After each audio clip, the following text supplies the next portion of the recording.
On the Soul. By Aristotle. Book 1. 1.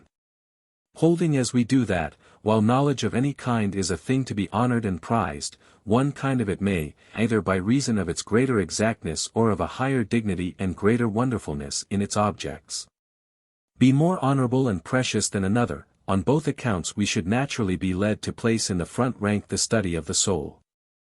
The knowledge of the soul admittedly contributes greatly to the advance of truth in general, and, above all, to our understanding of nature, for the soul is in some sense the principle of animal life. Our aim is to grasp and understand, first its essential nature, and secondly its properties. Of these some are taught to be affections proper to the soul itself, while others are considered to attach to the animal owing to the presence within it of soul. To attain any assured knowledge about the soul is one of the most difficult things in the world. As the form of question which here presents itself, viz. The question, what is it? Recurs in other fields, it might be supposed that there was some single method of inquiry applicable to all objects whose essential nature, as we are endeavoring to ascertain there is for derived properties the single method of demonstration. In that case what we should have to seek for would be this unique method. But if there is no such single and general method for solving the question of essence, our task becomes still more difficult. In the case of each different subject we shall have to determine the appropriate process of investigation. If to this there be a clear answer, e.g., that the process is demonstration or division, or some known method, difficulties and hesitations still beset us with what facts shall we begin the inquiry. For the facts which form the starting points in different subjects must be different, as e.g., in the case of numbers and surfaces. First, no doubt, it is necessary to determine in which of the summa genera soul lies, what it is. Is it, this somewhat, a substance, or is it a quale or a quantum, or some other of the remaining kinds of predicates which we have distinguished? Further, does soul belong to the class of potential existence, or is it not rather an actuality? Our answer to this question is of the greatest importance. We must consider also whether soul is divisible or is without parts, and whether it is everywhere homogeneous or not. And if not homogeneous, whether its various forms are different specifically or generically. Up to the present time those who have discussed and investigated soul seem to have confined themselves to the human soul. We must be careful not to ignore the question whether soul can be defined in a single unambiguous formula, as is the case with animal, or whether we must not give a separate formula for each of it, as we do for horse, dog, man, God, in the latter case the universal animal and so too every other common predicate being treated either as nothing at all or as a later product. Further, if what exists is not a plurality of souls, but a plurality of parts of one soul, which ought we to investigate first, the whole soul or its parts? It is also a difficult problem to decide which of these parts are in nature distinct from one another. Again, which ought we to investigate first, these parts or their functions, mind or thinking, the faculty or the act of sensation, and so on. If the investigation of the functions precedes that of the parts, the further question suggests itself, ought we not before either to consider the correlative objects, e.g. of sense or thought?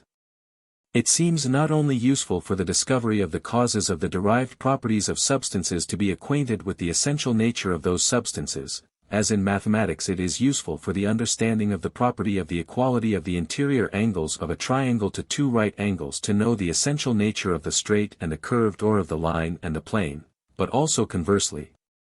For the knowledge of the essential nature of a substance is largely promoted by an acquaintance with its properties, for, when we are able to give an account conformable to experience of all or most of the properties of a substance, we shall be in the most favorable position to say something worth saying about the essential nature of that subject.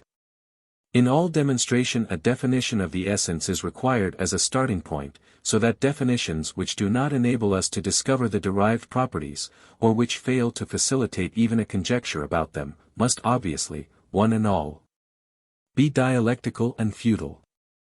A further problem presented by the affections of soul is this: are they all affections of the complex of body and soul, or is there any one among them peculiar to the soul by itself? To determine this is indispensable but difficult. If we consider the majority of them, there seems to be no case in which the soul can act or be acted upon without involving the body, e.g. anger, courage, appetite, and sensation generally. Thinking seems the most probable exception. But if this too proves to be a form of imagination or to be impossible without imagination, it too requires a body as a condition of its existence. If there is any way of acting or being acted upon proper to soul, soul will be capable of separate existence; if there is none, its separate existence is impossible. In the latter case, it will be like what is straight, which has many properties arising from the straightness in it, e.g. that of touching a bronze sphere at a point, though straightness divorced from the other constituents of the straight thing cannot touch it in this way, it cannot be so divorced at all, since it is always found in a body. It therefore seems that all the affections of soul involve a body passion, gentleness, fear, pity, courage, joy, loving, and hating; in all these there is a concurrent affection of the body. In support of this we may point to the fact that, while sometimes on the occasion of violent and striking occurrences there is no excitement or fear felt, on others faint and feeble stimulations produce these emotions, viz. when the body is already in a state of tension resembling its condition when we are angry. Here is a still clearer case. In the absence of any external cause of terror we find ourselves experiencing the feelings of a man in terror. From all this it is obvious that the affections of soul are enmattered formulable essences. Consequently their definitions ought to correspond, e.g. anger should be defined as a certain mode of movement of such and such a body, or part or faculty of a body, by this or that cause and for this or that end. That is precisely why the study of the soul must fall within the science of nature, at least so far as in its affections it manifests this double character. Hence a physicist would define an affection of soul differently from a dialectician. The latter would define e.g. anger as the appetite for returning pain for pain, or something like that, while the former would define it as a boiling of the blood or warm substance surround the heart. The latter assigns the material conditions, the former the form or formulable essence. For what he states is the formulable essence of the fact, though for its actual existence there must be embodiment of it in a material such as is described by the other. Thus the essence of a house is assigned in such a formula as a shelter against destruction by wind, rain, and heat. The physicist would describe it as stones, bricks, and timbers. But there is a third possible description which would say that it was that form in that material with that purpose or end. Which, then, among these is entitled to be regarded as the genuine physicist? The one who confines himself to the material, or the one who restricts himself to the formulable essence alone? Is it not rather the one who combines both in a single formula? If this is so, how are we to characterize the other two? Must we not say that there is no type of thinker who concerns himself with those qualities or attributes of the material which are in fact inseparable from the material, and without attempting even in thought to separate them? The physicist is he who concerns himself with all the properties active and passive of bodies or materials thus or thus defined, attributes not considered as being of this character he leaves to others, in certain cases it may be to a specialist, e.g. a carpenter or a physician, in others, a, where they are inseparable in fact, but are separable from any particular kind of body by an effort of abstraction, to the mathematician. b, where they are separate both in fact and in thought from body altogether, to the first philosopher or metaphysician. But we must return from this digression, and repeat that the affections of soul are inseparable from the material substratum of animal life, to which we have seen that such affections, e.g. passion and fear, attach, and have not the same mode of being as a line or a plane. 2. For our study of soul it is necessary, while formulating the problems of which in our further advance we are to find the solutions, to call into counsel the views of those of our predecessors who have declared any opinion on this subject. In order that we may profit by whatever is sound in their suggestions and avoid their errors. The starting point of our inquiry is an exposition of those characteristics which have chiefly been held to belong to soul in its very nature. Two characteristic marks have above all others been recognized as distinguishing that which has soul in it from that which has not movement and sensation. It may be said that these two are what our predecessors have fixed upon as characteristic of soul. Some say that what originates movement is both preeminently and primarily soul. Believing that what is not itself moved cannot originate movement in another, they arrived at the view that soul belongs to the class of things in movement. This is what led Democritus to say that soul is a sort of fire or hot substance. His forms or atoms are infinite in number, those which are spherical he calls fire and soul, and compares them to the motes in the air which we see in shafts of light coming through windows. The mixture of seeds of all sorts he calls the elements of the whole of nature. Leucippus gives a similar account. The spherical atoms are identified with soul because atoms of that shape are most adapted to permeate everywhere, and to set all the others moving by being themselves in movement. This implies the view that soul is identical with what produces movement in animals. That is why, further, they regard respiration as the characteristic mark of life. As the environment compresses the bodies of animals, and tends to extrude those atoms which impart movement to them, because they themselves are never at rest. There must be a reinforcement of these by similar atoms coming in from without in the act of respiration. For they prevent the extrusion of those which are already within by counteracting the compressing and consolidating force of the environment, and animals continue to live only so long as they are able to maintain this resistance. The doctrine of the Pythagoreans seems to rest upon the same ideas. Some of them declared the motes in air, others what moved them, to be soul. These motes were referred to because they are seen always in movement, even in a complete calm. The same tendency is shown by those who define soul as that which moves itself. All seem to hold the view that movement is what is closest to the nature of soul, and that while all else is moved by soul, it alone moves itself. This belief arises from their never seeing anything originating movement which is not first itself moved. Similarly also Anaxagoras, and whoever agrees with him in saying that mind set the whole in movement, declares the moving cause of things to be soul. His position must, however, be distinguished from that of Democritus. Democritus roundly identifies soul and mind, for he identifies what appears with what is true. That is why he commends Homer for the phrase, Hector lay with thought distraught. He does not employ mind as a special faculty dealing with truth, but identifies soul and mind. What Anaxagoras says about them is more obscure. In many places he tells us that the cause of beauty and order is mind, elsewhere that it is soul. It is found, he says, in all animals, great and small, high and low, but mind, in the sense of intelligence, appears not to belong alike to all animals, and indeed not even to all human beings. All those, then, who had special regard to the fact that what has soul in it is moved, adopted the view that soul is to be identified with what is eminently originative of movement.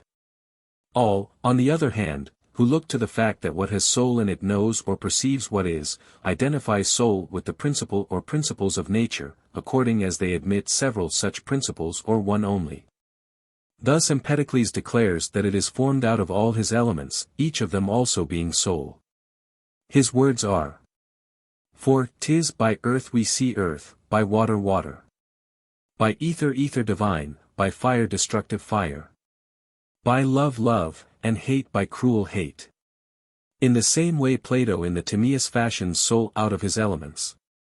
For like, he holds, is known by like, and things are formed out of the principles or elements, so that soul must be so too. Similarly also in his lectures on philosophy, it was set forth that the animal itself is compounded of the idea itself of the one together with the primary length, breadth, and depth, everything else, the objects of its perception, being similarly constituted. Again he puts his view in yet other terms. Mind is the monad, science or knowledge the dyad, because it goes undeviatingly from one point to another, opinion the number of the plane, sensation the number of the solid. The numbers are by him expressly identified with the forms themselves or principles, and are formed out of the elements. Now things are apprehended either by mind or science or opinion or sensation, and these same numbers are the forms of things. Some thinkers, accepting both premises, viz. that the soul is both originative of movement and cognitive, have compounded it of both and declared the soul to be a self-moving number. As to the nature and number of the first principles, opinions differ. The difference is greatest between those who regard them as corporeal and those who regard them as incorporeal, and from both descent those who make a blend and draw their principles from both sources. The number of principles is also in dispute. Some admit one only, others assert several.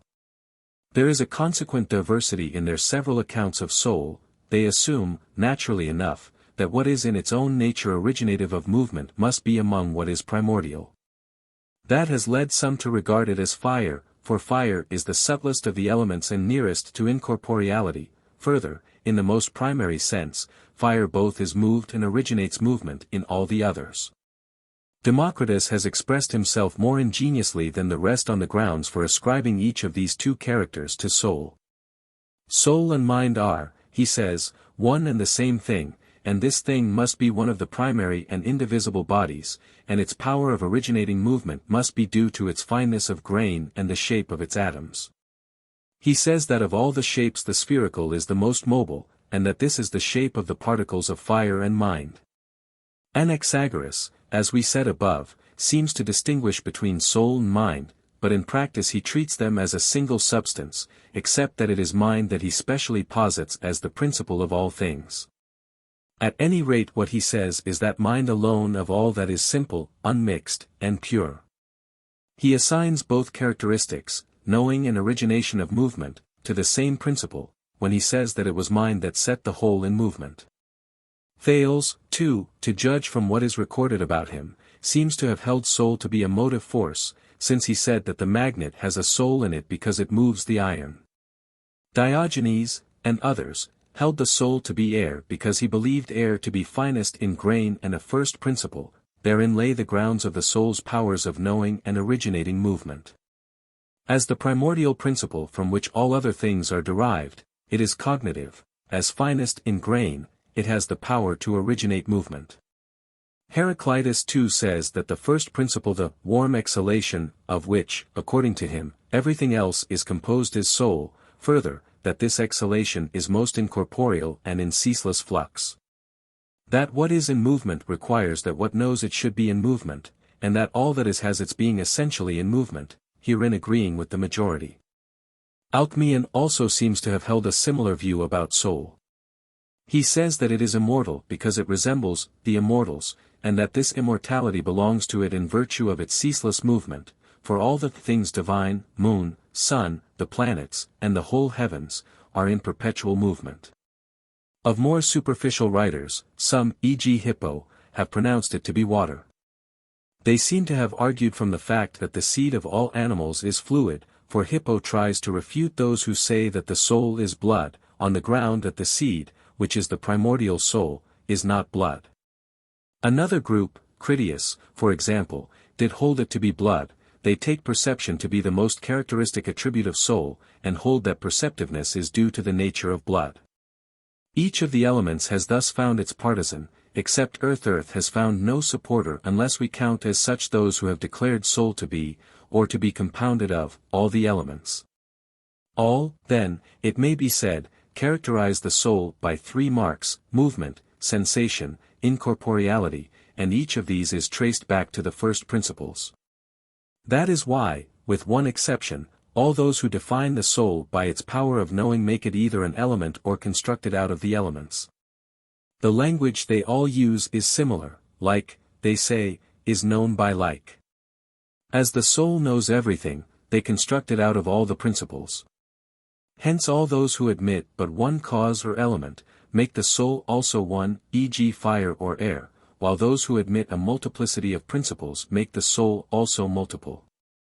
The exception is Anaxagoras. He alone says that mind is impassible and has nothing in common with anything else. But, if this is so, how, or in virtue of what cause can it know? That Anaxagoras has not explained, nor can any answer be inferred from his words. All who acknowledge pairs of opposites among their principles, construct the soul also out of these contraries, while those who admit as principles only one contrary of each pair, e.g. either hot or cold, likewise make the soul some one of these. That is why, also, they allow themselves to be guided by the names. Those who identify soul with the hot argue that sen, to live, is derived from sein, to boil, while those who identify it with the cold say that soul, sush, is so called from the process of respiration and catapsuxis. Such are the traditional opinions concerning soul, together with the grounds on which they are maintained. 3.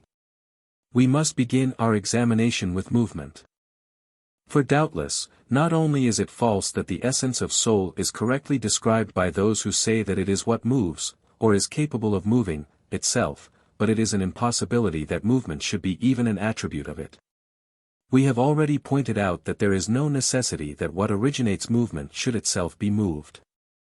There are two senses in which anything may be moved, either, a. indirectly, owing to something other than itself, or, b. directly, owing to itself. Things are indirectly moved, which are moved as being contained in something which is moved, e.g. sailors in a ship, for they are moved in a different sense from that in which the ship is moved. The ship is directly moved, they are indirectly moved, because they are in a moving vessel. This is clear if we consider their limbs. The movement proper to the legs, and so to man, is walking, and in this case the sailors tear not walking.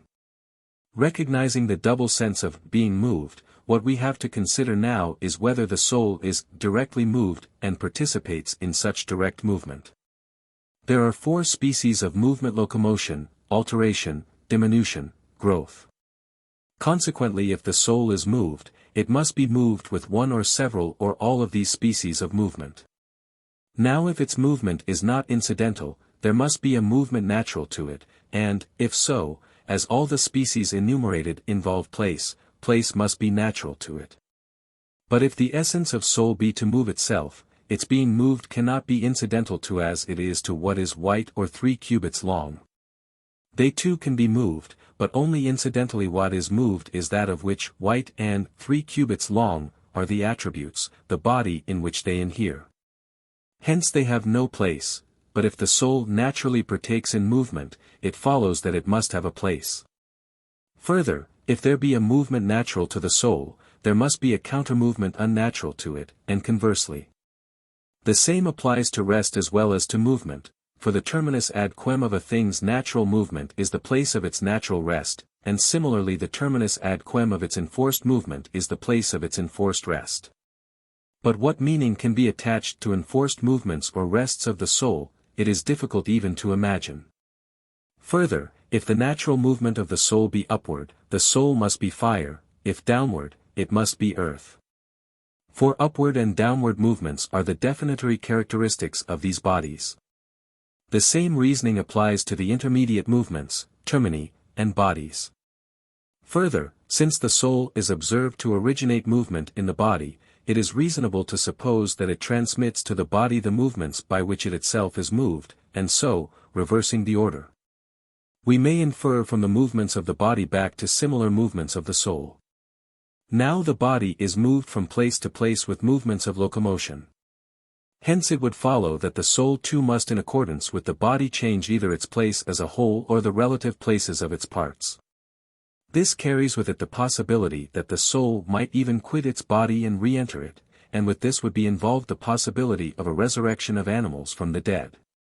But, it may be contended, the soul can be moved indirectly by something else, for an animal can be pushed out of its course. Yes, but that to whose essence belongs the power of being moved by itself, cannot be moved by something else except incidentally. Just as what is good by or in itself cannot owe its goodness to something external to it or to some end to which it is a means. If the soul is moved, the most probable view is that what moves it is sensible things. We must note also that, if the soul moves itself, it must be the mover itself that is moved, so that it follows that if movement is in every case a displacement of that which is in movement, in that respect in which it is said to be moved, the movement of the soul must be a departure from its essential nature, at least if its self-movement is essential to it, not incidental. Some go so far as to hold that the movements which the soul imparts to the body in which it is are the same in kind as those with which it itself is moved. An example of this is Democritus, who uses language like that of the comic dramatist Philippus, who accounts for the movements that Daedalus imparted to his wooden Aphrodite by saying that he poured quicksilver into it. Similarly, Democritus says that the spherical atoms which according to him constitute soul, owing to their own ceaseless movements draw the whole body after them and so produce its movements. We must urge the question whether it is these very same atoms which produce rest also. How they could do so, it is difficult and even impossible to say. And, in general, we may object that it is not in this way that the soul appears to originate movement in animals. It is through intention or process of thinking. It is in the same fashion that the Timaeus also tries to give a physical account of how the soul moves its body. The soul, it is there said, is in movement, and so owing to their mutual implication moves the body also. After compounding the soul substance out of the elements and dividing it in accordance with the harmonic numbers, in order that it may possess a connate sensibility for harmony and that the whole may move in movements well attuned, the demiurge bent the straight line into a circle. This single circle he divided into 2 circles united at 2 common points, one of these he subdivided into 7 circles. All this implies that the movements of the soul are identified with the local movements of the heavens. Now, in the first place, it is a mistake to say that the soul is a spatial magnitude. It is evident that Plato means the soul of the whole to be like the sort of soul which is called mind, not like the sensitive or the desiderative soul, for the movements of neither of these are circular. Now mind is one and continuous in the sense in which the process of thinking is so, and thinking is identical with the thoughts which are its parts. These have a serial unity like that of number, not a unity like that of a spatial magnitude. Hence mind cannot have that kind of unity either. Mind is either without parts or is continuous in some other way than that which characterizes a spatial magnitude. How, indeed, if it were a spatial magnitude, could mind possibly think? Will it think with any one indifferently of its parts? In this case, the part must be understood either in the sense of a spatial magnitude or in the sense of a point, if a point can be called a part of a spatial magnitude. If we accept the latter alternative, the points being infinite in number, obviously the mind can never exhaustively traverse them. If the former, the mind must think the same thing over and over again, indeed an infinite number of times, whereas it is manifestly possible to think a thing once only. If contact of any part whatsoever of itself with the object is all that is required, why need mind move in a circle, or indeed possess magnitude at all?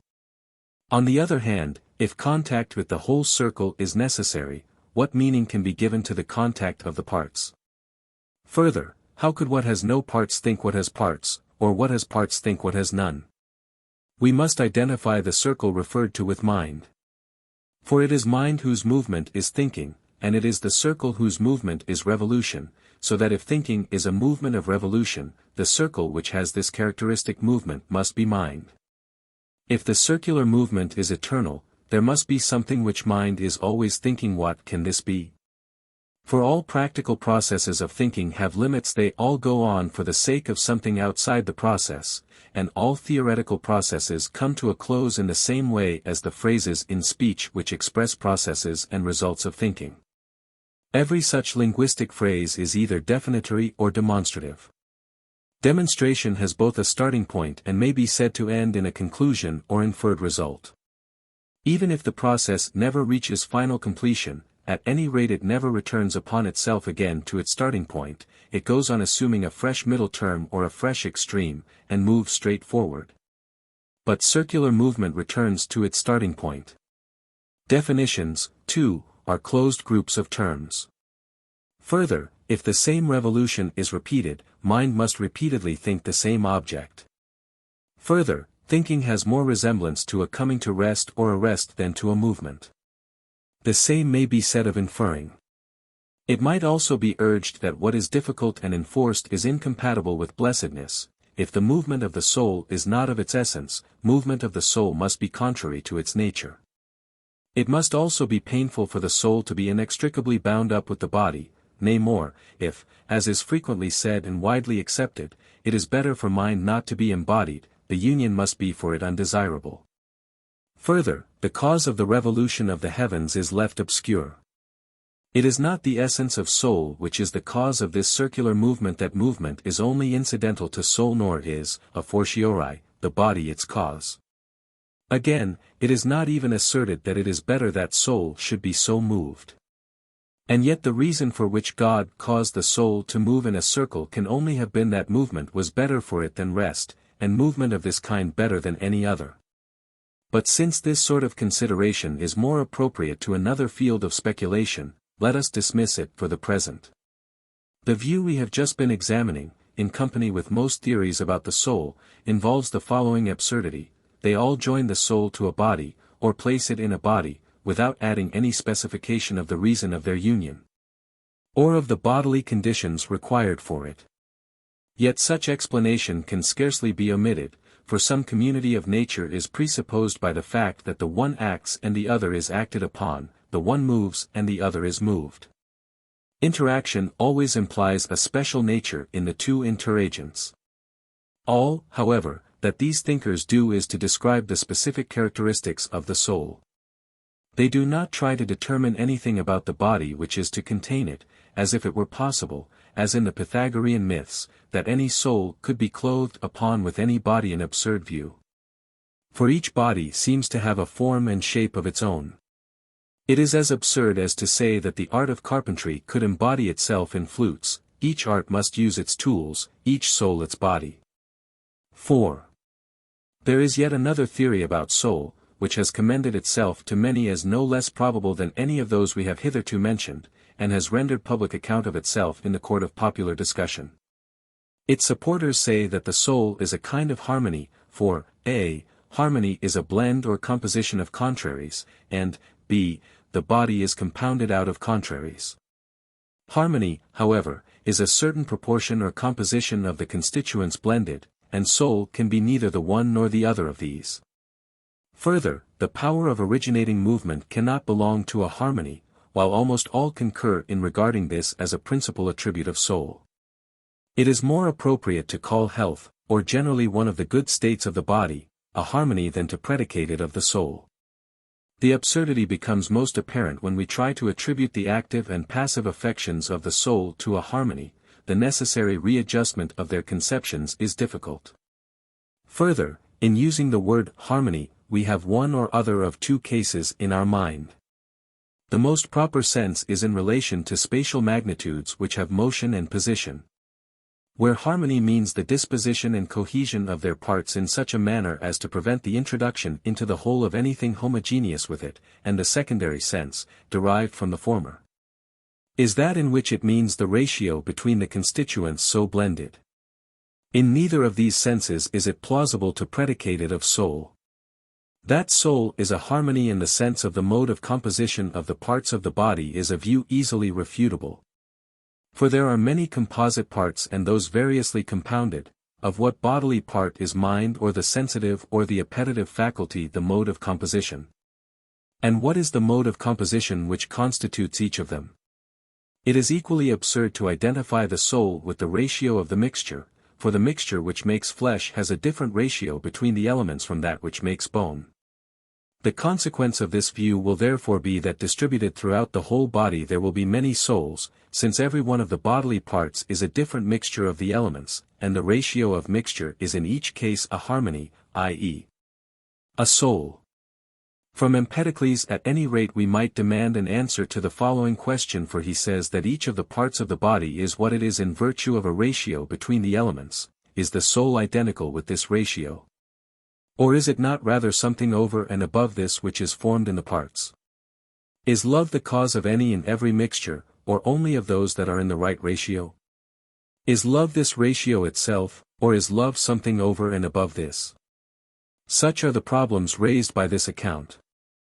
But, on the other hand, if the soul is different from the mixture, why does it disappear at one and the same moment with that relation between the elements which constitutes flesh or the other parts of the animal body? Further, if the soul is not identical with the ratio of mixture, and it is consequently not the case that each of the parts has a soul, what is that which perishes when the soul quits the body?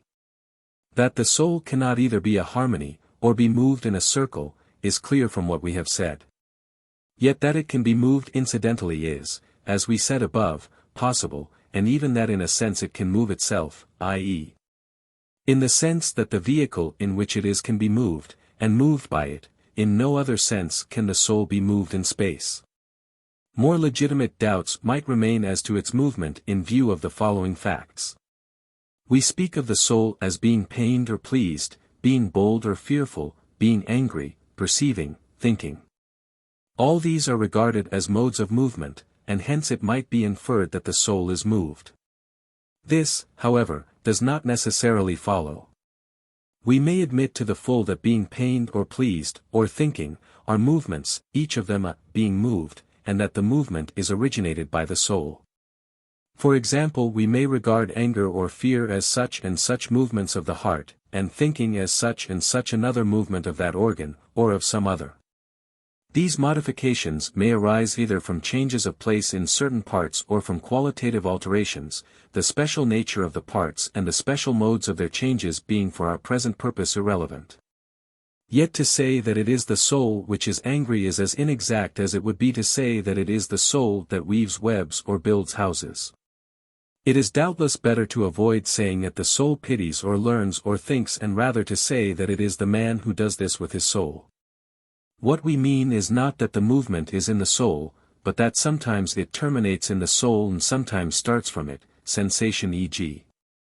coming from without inwards, and reminiscence starting from the soul and terminating with the movements, actual or residual, in the sense organs. The case of mind is different. It seems to be an independent substance implanted within the soul and to be incapable of being destroyed. If it could be destroyed at all, it would be under the blunting influence of old age. What really happens in respect of mind in old age is, however, exactly parallel to what happens in the case of the sense organs. If the old man could recover the proper kind of eye, he would see just as well as the young man. The incapacity of old age is due to an affection not of the soul but of its vehicle, as occurs in drunkenness or disease. Thus it is that in old age the activity of mind or intellectual apprehension declines only through the decay of some other inward part. Mind itself is impassible. Thinking, loving, and hating are affections not of mind, but of that which has mind, so far as it has it. That is why, when this vehicle decays, memory and love cease. They were activities not of mind, but of the composite which has perished. Mind is, no doubt, something more divine and impassible. That the soul cannot be moved is therefore clear from what we have said, and if it cannot be moved at all, manifestly it cannot be moved by itself. Of all the opinions we have enumerated, by far the most unreasonable is that which declares the soul to be a self-moving number. It involves in the first place all the impossibilities which follow from regarding the soul as moved, and in the second special absurdities which follow from calling it a number. How we to imagine a unit being moved? By what agency? What sort of movement can be attributed to what is without parts or internal differences? If the unit is both originative of movement and itself capable of being moved, it must contain difference. Further, since they say a moving line generates a surface and a moving point a line, the movements of the psychic units must be lines, for a point is a unit having position, and the number of the soul is, of course, somewhere and has position. Again, if from a number or a unit is subtracted, the remainder is another number, but plants and many animals when divided continue to live, and each segment is thought to retain the same kind of soul. It must be all the same whether we speak of units or corpuscles. For if the spherical atoms of Democritus became points, nothing being retained but there being a quantum, there must remain in each a moving and a moved part, just as there is in what is continuous. What happens has nothing to do with the size of the atoms, it depends solely upon there being a quantum. That is why there must be something to originate movement in the units. If in the animal what originates movement is the soul, so also must it be in the case of the number, so that not the mover and the moved together, but the mover only, will be the soul. But how is it possible for one of the units to fulfill this function of originating movement? There must be some difference between such a unit and all the other units, and what difference can there be between one placed unit and another except a difference of position? If then, on the other hand, these psychic units within the body are different from the points of the body, there will be two sets of units both occupying the same place, for each unit will occupy a point. And yet, if there can be two, why cannot there be an infinite number? For if things can occupy an indivisible place, they must themselves be indivisible.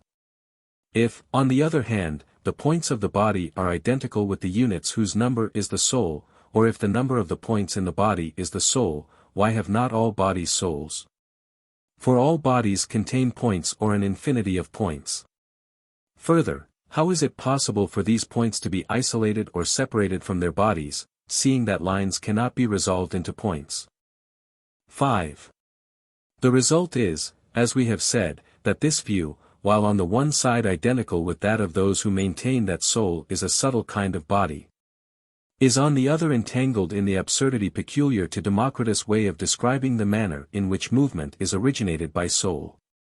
For if the soul is present throughout the whole percipient body, there must, if the soul be a kind of body, be two bodies in the same place. And for those who call it a number, there must be many points at one point, or every body must have a soul, unless the soul be a different sort of number other, that is, than the sum of the points existing in a body. Another consequence that follows is that the animal must be moved by its number precisely in the way that Democritus explained its being moved by his spherical psychic atoms. What difference does it make whether we speak of small spheres or of large units, or, quite simply, of units in movement? One way or another, the movements of the animal must be due to their movements. Hence those who combine movement and number in the same subject lay themselves open to these and many other similar absurdities. It is impossible not only that these characters should give the definition of soul, it is impossible that they should even be attributes of it. The point is clear if the attempt be made to start from this as the account of soul and explain from it the affections and actions of the soul, e.g. reasoning, sensation, pleasure, pain, and For, to repeat what we have said earlier, movement and number do not facilitate even conjecture about the derivative properties of soul. Such are the three ways in which soul has traditionally been defined. One group of thinkers declared it to be that which is most originative of movement because it moves itself, another group to be the subtlest and most nearly incorporeal of all kinds of body. We have now sufficiently set forth the difficulties and inconsistencies to which these theories are exposed. It remains now to examine the doctrine that soul is composed of the elements. The reason assigned for this doctrine is that thus the soul may perceive or come to know everything that is, but the theory necessarily involves itself in many impossibilities. Its upholders assume that like is known only by like, and imagine that by declaring the soul to be composed of the elements they succeed in identifying the soul with all the things it is capable of apprehending. But the elements are not the only things it knows, there are many others, or, more exactly, an infinite number of others, formed out of the elements. Let us admit that the soul knows or perceives the elements out of which each of these composites is made up, but by what means will it know or perceive the composite whole, e.g. what God, man, flesh, bone, or any other compound, is? For each is, not merely the elements of which it is composed, but those elements combined in a determinate mode or ratio, as Empedocles himself says of bone. The kindly earth in its broad-bosomed molds. 1 of clear water 2 parts out of 8. And 4 of fire. And so white bones were formed. Nothing, therefore, will be gained by the presence of the elements in the soul, unless there be also present there the various formulae of proportion and the various compositions in accordance with them. Each element will indeed know its fellow outside, but there will be no knowledge of bone or man, unless they too are present in the constitution of the soul. The impossibility of this needs no pointing out. For who would suggest that stone or man could enter into the constitution of the soul? The same applies to the good and the not good, and so on. Further, the word is has many meanings. It may be used of a this or substance, or of a quantum, or of a quale, or of any other of the kinds of predicates we have distinguished. Does the soul consist of all of these or not? It does not appear that all have common elements. Is the soul formed out of those elements alone which enter into substances? So how will it be able to know each of the other kinds of thing? Will it be said that each kind of thing has elements or principles of its own, and that the soul is formed out of the whole of these? In that case, the soul must be a quantum and a quale and a substance. But all that can be made out of the elements of a quantum is a quantum, not a substance. These, and others like them, are the consequences of the view that the soul is composed of all the elements. It is absurd, also, to say both, a, that like is not capable of being affected by like, and, b, that like is perceived or known by like, for perceiving, and also both thinking and knowing, are, on their own assumption, ways of being affected or moved. There are many puzzles and difficulties raised by saying, as Empedocles does, that each set of things is known by means of its corporeal elements and by reference to something in soul which is like them. An additional testimony is furnished by this new consideration. For all the parts of the animal body which consist wholly of earth, such as bones, sinews, and hair, seem to be wholly insensitive and consequently not perceptive even of objects earthy like themselves, as they ought to have been. Further, each of the principles will have far more ignorance than knowledge, for though each of them will know one thing, there will be many of which it will be ignorant. Empedocles at any rate must conclude that his God is the least intelligent of all beings, for of him alone is it true that there is one thing, strife, which he does not know, while there is nothing which mortal beings do not know. For air is nothing which does not enter into their composition. In general, we may ask, why has not everything a soul, since everything either is an element, or is formed out of one or several or all of the elements? Each must certainly know one or several or all. The problem might also be raised, what is that which unifies the elements into a soul? The elements correspond, it would appear, to the matter. What unites them, whatever it is the supremely important factor. But it is impossible that there should be something superior to, and dominant over, the soul, and a fortiori over the mind. It is reasonable to hold that mind is by nature most primordial and dominant, while their statement that it is the elements which are first of all, that is. All, both those who assert that the soul, because of its knowledge or perception of what is compounded out of the elements, and is those who assert that it is of all things the most originative of movement, fail to take into consideration all kinds of soul. In fact, 1. Not all beings that perceive can originate movement. There appear to be certain animals which stationary, and yet local movement is the only one, so it seems, which the soul originates in animals. And 2. The same objection holds against all those who construct mind and the perceptive faculty out of the elements. For it appears that plants live, and yet are not endowed with locomotion or perception, while a large number of animals are without discourse of reason.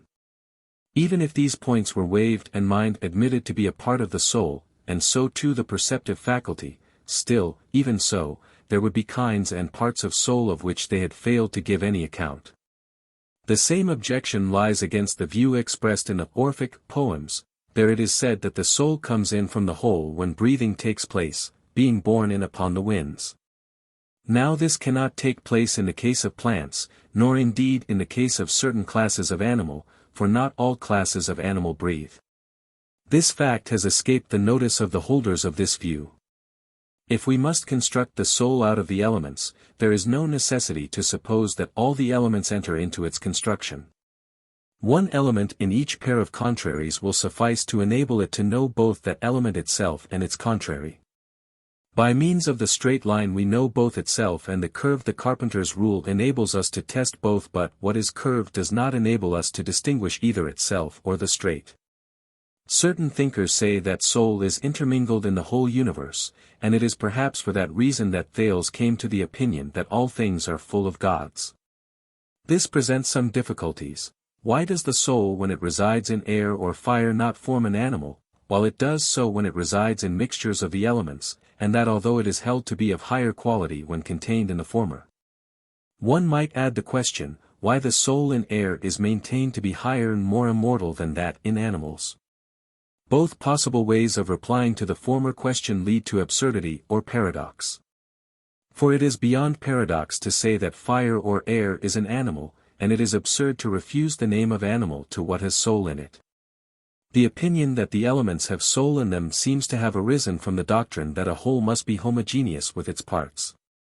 If it is true that animals become animate by drawing into themselves a portion of what surrounds them, the partisans of this view are bound to say that the soul of the whole too is homogeneous with all its parts. If the air sucked in is homogeneous, but soul heterogeneous, clearly while some part of soul will exist in the inbreathed air, some other part will not. The soul must either be homogeneous, or such that there are some parts of the whole in which it is not to be found. From what has been said, it is now clear that knowing as an attribute of soul cannot be explained by souls being composed of the elements, and that it is neither sound nor true to speak of soul as moved. But since, a. knowing, perceiving, opining, and further, b. desiring, wishing, and generally all other modes of appetition, belong to soul, and c. the local movements of animals, and d. growth, maturity, and decay are produced by the soul, we must ask whether each of these is an attribute of the soul as a whole, i.e., whether it is with the whole soul we think, perceive, move ourselves, act or are acted upon, or whether each of them requires a different part of the soul. So too with regard to life. Does it depend on one of the parts of soul? Or is it dependent on more than one? Or on all? Or has it some quite other cause? Some hold that the soul is divisible, and that one part thinks, another desires. If, then, its nature admits of its being divided, what can it be that holds the parts together? Surely not the body, on the contrary it seems rather to be the soul that holds the body together. At any rate when the soul departs the body disintegrates and decays. If, then, there is something else which makes the soul one, this unifying agency would have the best right to the name of soul, and we shall have to repeat for it the question, is it one or multipartite? If it is one, why not at once admit that the soul is one? If it has parts, once more the question must be put, what holds its parts together, and so ad infinitum. The question might also be raised about the parts of the soul, what is the separate role of each in relation to the body? For, if the whole soul holds together the whole body, we should expect each part of the soul to hold together a part of the body. But this seems an impossibility. It is difficult even to imagine what sort of bodily part mind will hold together, or how it will do this. It is a fact of observation that plants and certain insects go on living when divided into segments. This means that each of the segments has a soul in it identical in species, though not numerically identical in the different segments, for both of the segments for a time possess the power of sensation and local movement. That this does not last is not surprising, for they no longer possess the organs necessary for self-maintenance. But, all the same, in each of the bodily parts there are present all the parts of soul, and the souls so present are homogeneous with one another and with the whole. This means that the several parts of the soul are indisseverable from one another, although the whole soul is divisible. It seems also that the principle found in plants is also a kind of soul. For this is the only principle which is common to both animals and plants, and this exists in isolation from the principle of sensation, though there nothing which has the latter without the former. How do you find this book? Any thoughts about the book or the author? Any suggestion for improvement? Please take a moment to share your thoughts in a comment. If you like it, share it with your friends who might enjoy it as well. Subscribe to keep in touch. Visit CompleteAudiobooks.com for more quality content. Book 2. 1. Let the foregoing suffice as our account of the views concerning the soul which have been handed on by our predecessors. Let us now dismiss them and make as it were a completely fresh start, endeavoring to give a precise answer to the question, what is soul? I.e. to formulate the most general possible definition of it. We are in the habit of recognizing, as one determinate kind of what is, substance, and that in several senses, a, in the sense of matter or that which in itself is not a this, and b, in the sense of form or essence. Which is that precisely in virtue of which a thing is called a this, and thirdly, c, in the sense of that which is compounded of both, a, and b. Now matter is potentiality, form actuality, of the latter there are two grades related to one another as e.g. knowledge to the exercise of knowledge. Among substances are by general consent reckoned bodies and especially natural bodies. For they are the principles of all other bodies. Of natural bodies some have life in them, others not. By life we mean self-nutrition and growth, with its correlative decay. It follows that every natural body which has life in it is a substance in the sense of a composite. But since it is also a body of such and such a kind, viz. having life, the body cannot be soul. The body is the subject or matter, not what is attributed to it. Hence the soul must be a substance in the sense of the form of a natural body having life potentially within it. But substance is actuality, and thus soul is the actuality of a body as above characterized. Now the word actuality has two senses corresponding respectively to the possession of knowledge and the actual exercise of knowledge. It is obvious that the soul is actuality in the first sense, viz. that of knowledge as possessed, for both sleeping and waking presuppose the existence of soul, and of these waking corresponds to actual knowing, sleeping to knowledge possessed but not employed, and, in the history of the individual, knowledge comes before its employment or exercise. That is why the soul is the first grade of actuality of a natural body having life potentially in it. The body so described is a body which is organized. The parts of plants in spite of their extreme simplicity are organs, e.g. the leaf serves to shelter the pericarp to shelter the fruit, while the roots of plants are analogous to the mouth of animals, both serving for the absorption of food. If, then, we have to give a general formula applicable to all kinds of soul, we must describe it as the first grade of actuality of a natural organized body. That is why we can wholly dismiss as unnecessary the question whether the soul and the body are one. It is as meaningless as to ask whether the wax and the shape given to it by the stamp are one. Or generally the matter of a thing and that of which it is the matter. Unity has many senses, as many as is, has, but the most proper and fundamental sense of both is the relation of an actuality to that of which it is the actuality. We have now given an answer to the question, what is soul? An answer which applies to it in its full extent. It is substance in the sense which corresponds to the definitive formula of a thing's essence. That means that it is the essential whatness of a body of the character just assigned.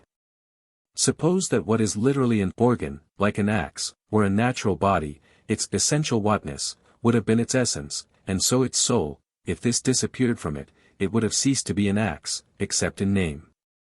As it is just an axe. It wants the character which is required to make its whatness or formulable essence a soul. For that, it would have had to be a natural body of a particular kind, viz. one having in itself the power of setting itself in movement and arresting itself. Next, apply this doctrine in the case of the parts of the living body. Suppose that the eye were an animal, sight would have been its soul, for sight is the substance or essence of the eye which corresponds to the formula, the eye being merely the matter of seeing. When seeing is removed, the eye is no longer an eye, except in name it is no more a real eye than the eye of a statue or of a painted figure. We must now extend our consideration from the parts to the whole living body. For what the departmental sense is to the bodily part which is its organ, that the whole faculty of sense is to the whole sensitive body as such.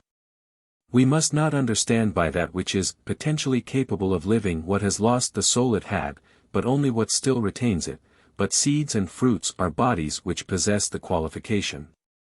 Consequently, while waking is actuality in a sense corresponding to the cutting and the seeing, the soul is actuality in the sense corresponding to the power of sight and the power in the tool. The body corresponds to what exists in potentiality. As the pupil plus the power of sight constitutes the eye, so the soul plus the body constitutes the animal. From this it indubitably follows that the soul is inseparable from its body, or at any rate that certain parts of it are, if it has parts, for the actuality of some of them is nothing but the actualities of their bodily parts. Yet some may be separable because they are not the actualities of any body at all. Further, we have no light on the problem whether the soul may not be the actuality of its body in the sense in which the sailor is the actuality of the ship. This must suffice as our sketch or outline determination of the nature of soul. 2. Since what is clear or logically more evident emerges from what in itself is confused but more observable by us, we must reconsider our results from this point of view. For it is not enough for a definitive formula to express as most now do the mere fact, it must include and exhibit the ground also. At present definitions are given in a form analogous to the conclusion of a syllogism, e.g. What is squaring? The construction of an equilateral rectangle equal to a given oblong rectangle. Such a definition is in form equivalent to a conclusion. One that tells us that squaring is the discovery of a line which is a mean proportional between the two unequal sides of the given rectangle discloses the ground of what is defined. We resume our inquiry from a fresh starting point by calling attention to the fact that what has soul in it differs from what has not, in that the former displays life. Now this word has more than one sense, and provided any one alone of these is found in a thing we say that thing is living. Living, that is, may mean thinking or perception or local movement and rest, or movement in the sense of nutrition, decay and growth. Hence we think of plants also as living, for they are observed to possess in themselves an originative power through which they increase or decrease in all spatial directions. They grow up and down, and everything that grows increases its bulk alike in both directions or indeed in all, and continues to live so long as it can absorb nutriment.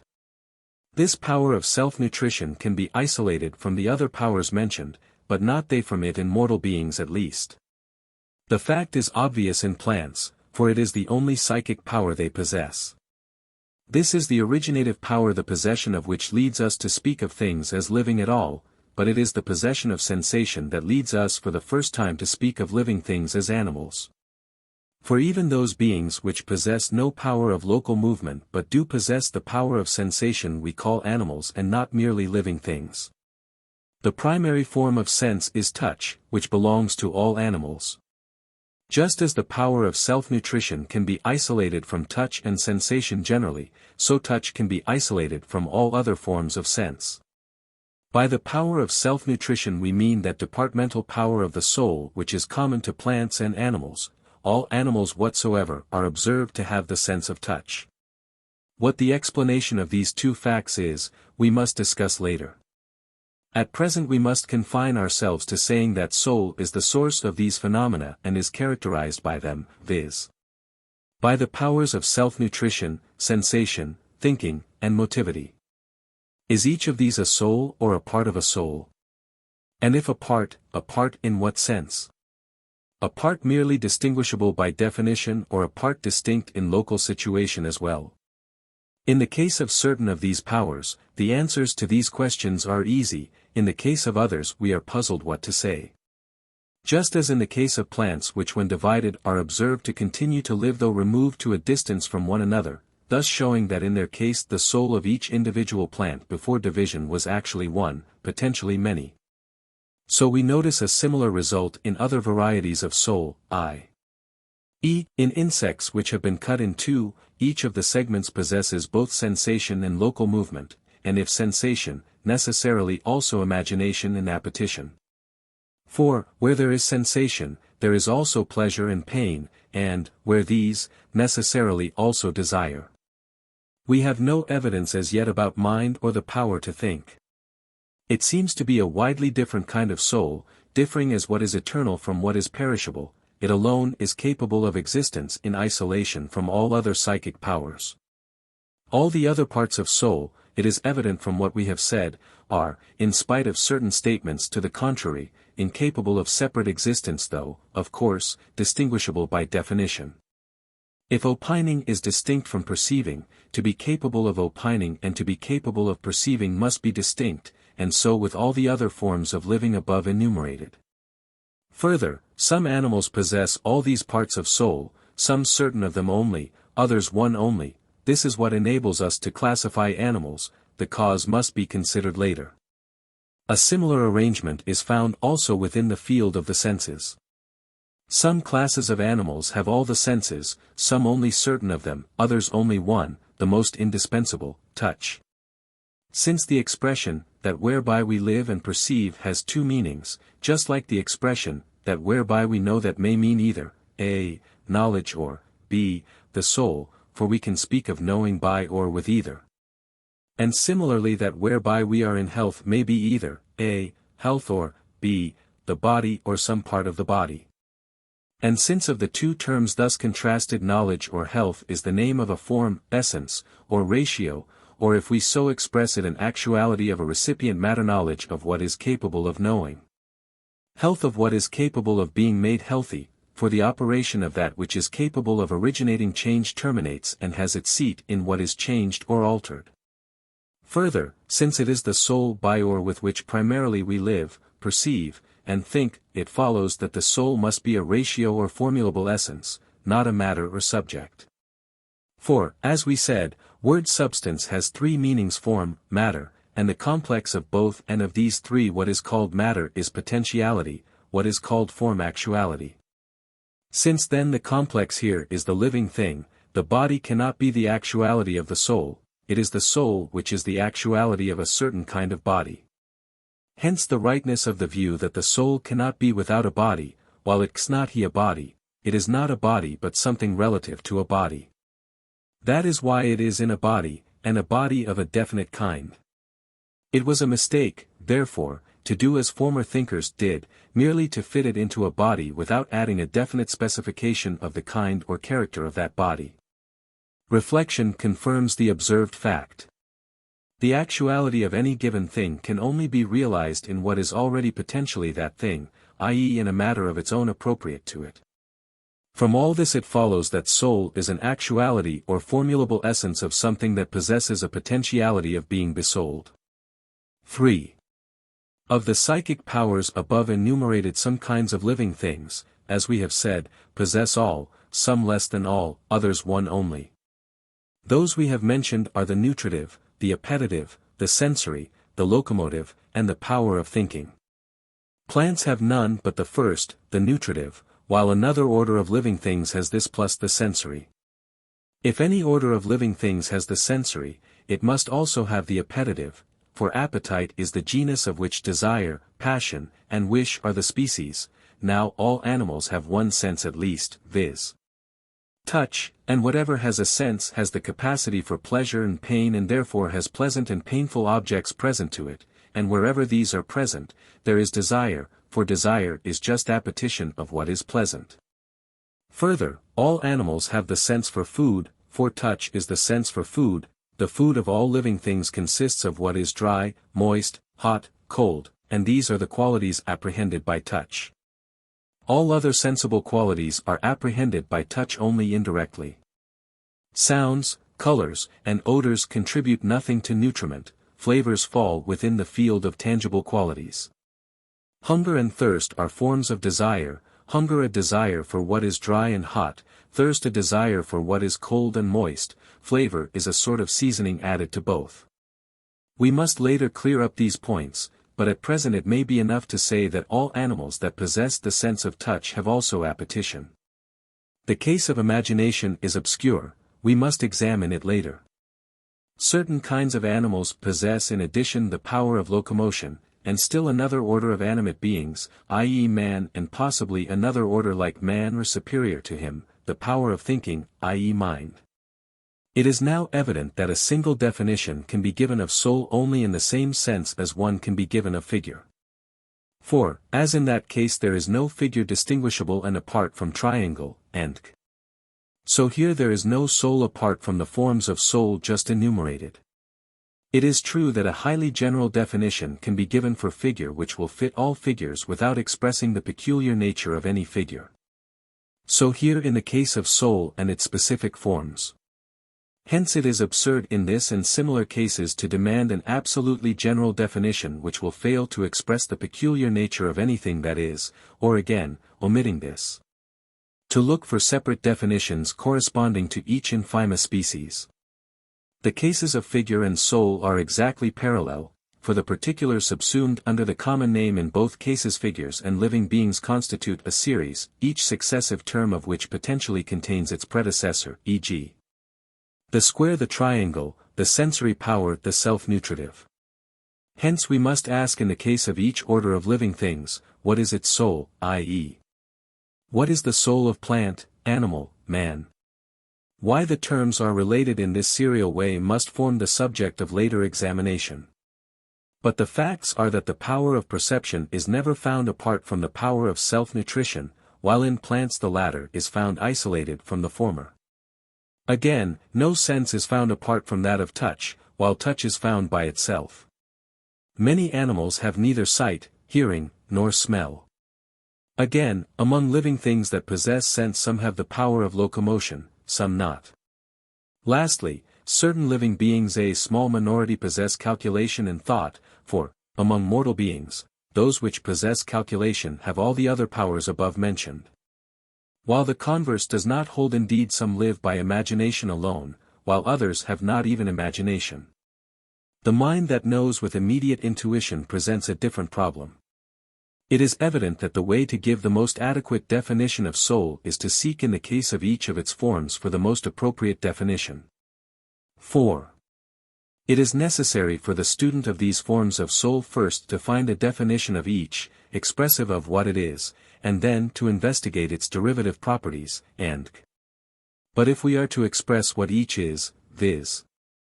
what the thinking power is, or the perceptive, or the nutritive, we must go farther back and first give an account of thinking or perceiving, for in the order of investigation the question of what an agent does precedes the question what enables it to do what it does.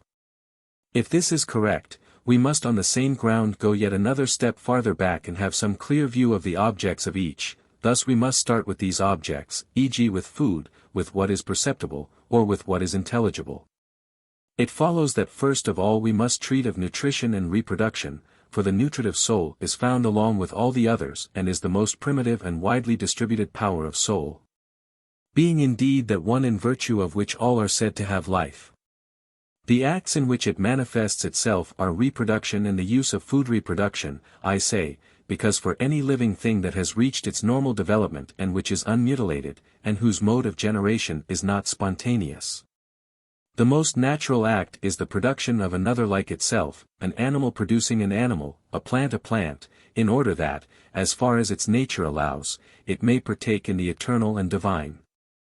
That is the goal towards which all things strive, that for the sake of which they do whatsoever their nature renders possible. The phrase, for the sake of which, is ambiguous. It may mean either, a, the end to achieve which, or, b, the being in whose interest, the act is done. Since then no living thing is able to partake in what is eternal and divine by uninterrupted continuance, for nothing perishable can forever remain one and the same, it tries to achieve that end in the only way possible to it. And success is possible in varying degrees. So it remains not indeed as the self-same individual but continues its existence in something like itself, not numerically but specifically one. The soul is the cause or source of the living body. The terms cause and source have many senses. But the soul is the cause of its body alike in all three senses which we explicitly recognize. It is, a, the source or origin of movement, it is, b, the end, it is, c, the essence of the whole living body. That it is the last, is clear. For in everything the essence is identical with the ground of its being, and here, in the case of living things, their being is to live, and of their being and their living the soul in them is the cause or source. Further, the actuality of whatever is potential is identical with its formulable essence. It is manifest that the soul is also the final cause of its body. For nature, like mind, always does whatever it does for the sake of something, which something is its end. To that something corresponds in the case of animals the soul, and in this it follows the order of nature. All natural bodies are organs of the soul. This is true of those that enter into the constitution of plants as well as of those which enter into that of animals. This shows that the sake of which they are is soul. We must here recall the two senses of that for the sake of which, viz. a, the end to achieve which, and b, the being in whose interest anything is or is done. We must maintain, further, that the soul is also the cause of the living body as the original source of local movement. The power of locomotion is not found, however, in all living things. But change of quality and change of quantity are also due to the soul. Sensation is held to be a qualitative alteration, and nothing except what has soul in it is capable of sensation. The same holds of the quantitative changes which constitute growth and decay. Nothing grows or decays naturally except what feeds itself, and nothing feeds itself except what has a share of soul in it. Empedocles is wrong in adding that growth in plants is to be explained, the downward rooting by the natural tendency of earth to travel downwards, and the upward branching by the similar natural tendency of fire to travel upwards. For he misinterprets up and down are not for all things what they are for the whole cosmos. If we are to distinguish and identify organs according to their functions, the roots of plants are analogous to the head in animals. Further, we must ask what is the force that holds together the earth and the fire which tend to travel in contrary directions. If there is no counteracting force, they will be torn asunder. If there is, this must be the soul and the cause of nutrition and growth. By some the element of fire is held to be the cause of nutrition and growth, for it alone of the primary bodies or elements is observed to feed and increase itself. Hence the suggestion that in both plants and animals it is it which is the operative force. A concurrent cause in a sense it certainly is, but not the principal cause, that is rather the soul. For while the growth of fire goes on without limit so long as there is a supply of fuel, in the case of all complex wholes formed in the course of nature there is a limit or ratio which determines their size and increase. And limit and ratio are marks of soul but not of fire, and belong to the side of formulable essence rather than that of matter. Nutrition and reproduction are due to one and the same psychic power. It is necessary first to give precision to our account of food, for it is by this function of absorbing food that this psychic power is distinguished from all the others. The current view is that what serves as food to a living thing is what is contrary to it, not that in every pair of contraries each is food to the other. To be food a contrary must not only be transformable into the other and vice versa. It must also in so doing increase the bulk of the other. Many a contrary is transformed into its other and vice versa, where neither is even a quantum and so cannot increase in bulk, e.g. an invalid into a healthy subject.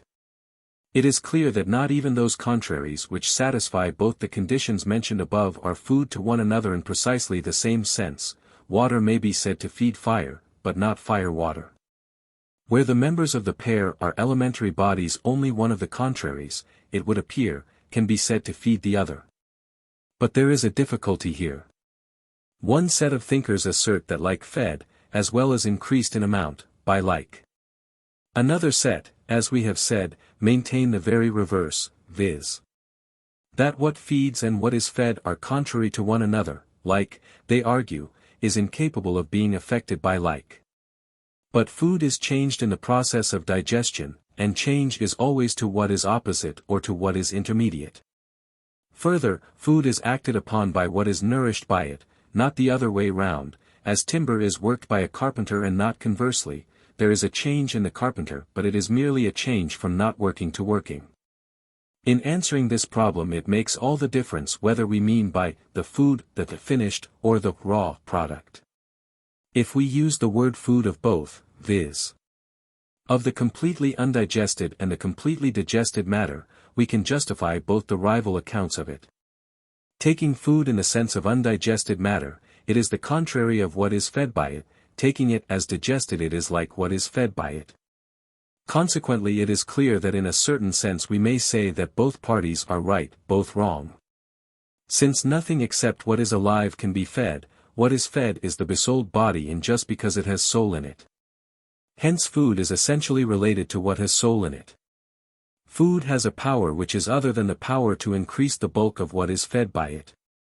So far forth as what has soul in it is a quantum, food may increase its quantity, but it is only so far as what has soul in it is this somewhat or substance that food acts as food. In that case it maintains the being of what is fed, and that continues to be what it is so long as the process of nutrition continues. Further, it is the agent in generation, i.e. not the generation of the individual fed but the reproduction of another like it. The substance of the individual fed is already in existence. The existence of no substance is a self-generation but only a self-maintenance. Hence the psychic power which we are now studying may be described as that which tends to maintain whatever has this power in it of continuing such as it was, and food helps it to do its work. That is why, if deprived of food, it must cease to be. The process of nutrition involves three factors: a. What is fed; b. That wherewith it is fed; c. What does the feeding. Of these, c. is the first soul; a. the body which has that soul in it; b. the food. But since it is right to call things after the ends they realize, and the end of this soul is to generate another being like that in which it is, the first soul ought to be named the reproductive soul. The expression, b. wherewith it is fed, is ambiguous, just as is the expression wherewith the ship is steered, that may mean either, I, the hand, or, 2, the rudder, i.e. either, I, what is moved and sets in movement, or, 2, what is merely moved. We can apply this analogy here if we recall that all food must be capable of being digested, and that what produces digestion is warmth. That is why everything that has soul in it possesses warmth. We have now given an outline account of the nature of food, further details must be given in the appropriate place. 5. Having made these distinctions, let us now speak of sensation in the widest sense. Sensation depends, as we have said, on a process of movement or affection from without, for it is held to be some sort of change of quality. Now some thinkers assert that like is affected only by like. In what sense this is possible and in what sense impossible, we have explained in our general discussion of acting and being acted upon.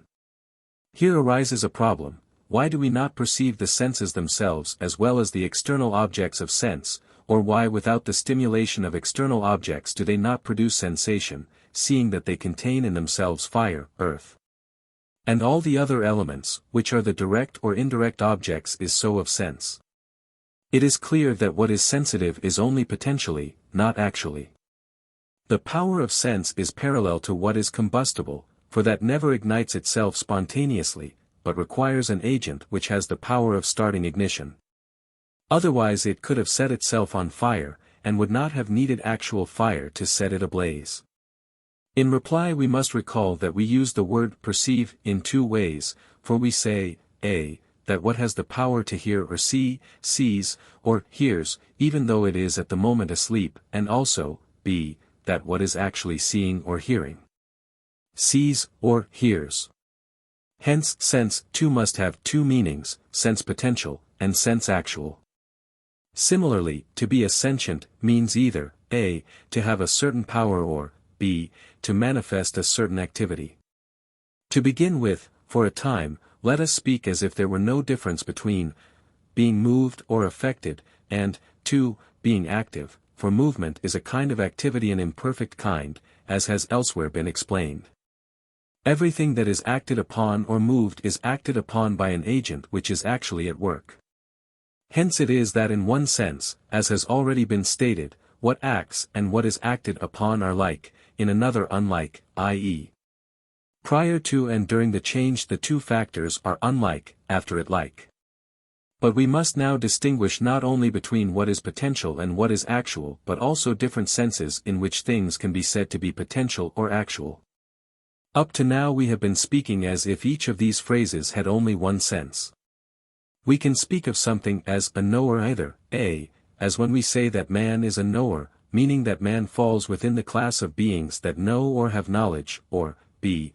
as when we are speaking of a man who possesses a knowledge of grammar. Each of these is so called as having in him a certain potentiality, but there is a difference between their respective potentialities, the one being a potential knower, because his kind or matter is such and such, the other, b.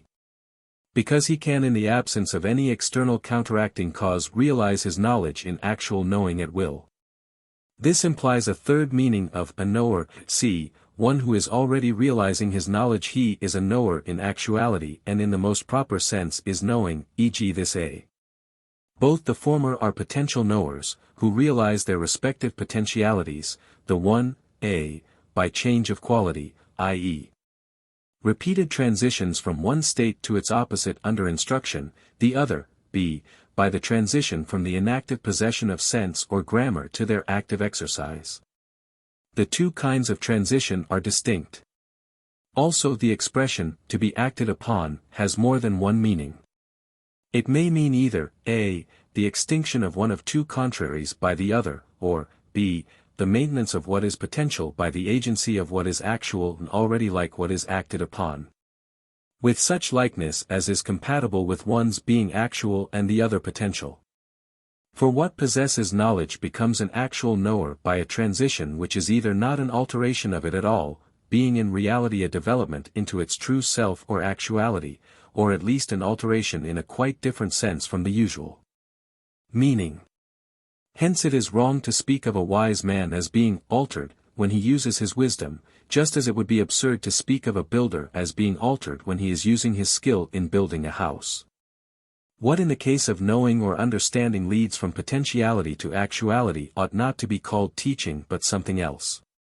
That which starting with the power to know learns or acquires knowledge through the agency of one who actually knows and has the power of teaching either, a, ought not to be said, to be acted upon, at all or, b, we must recognize two senses of alteration. Viz.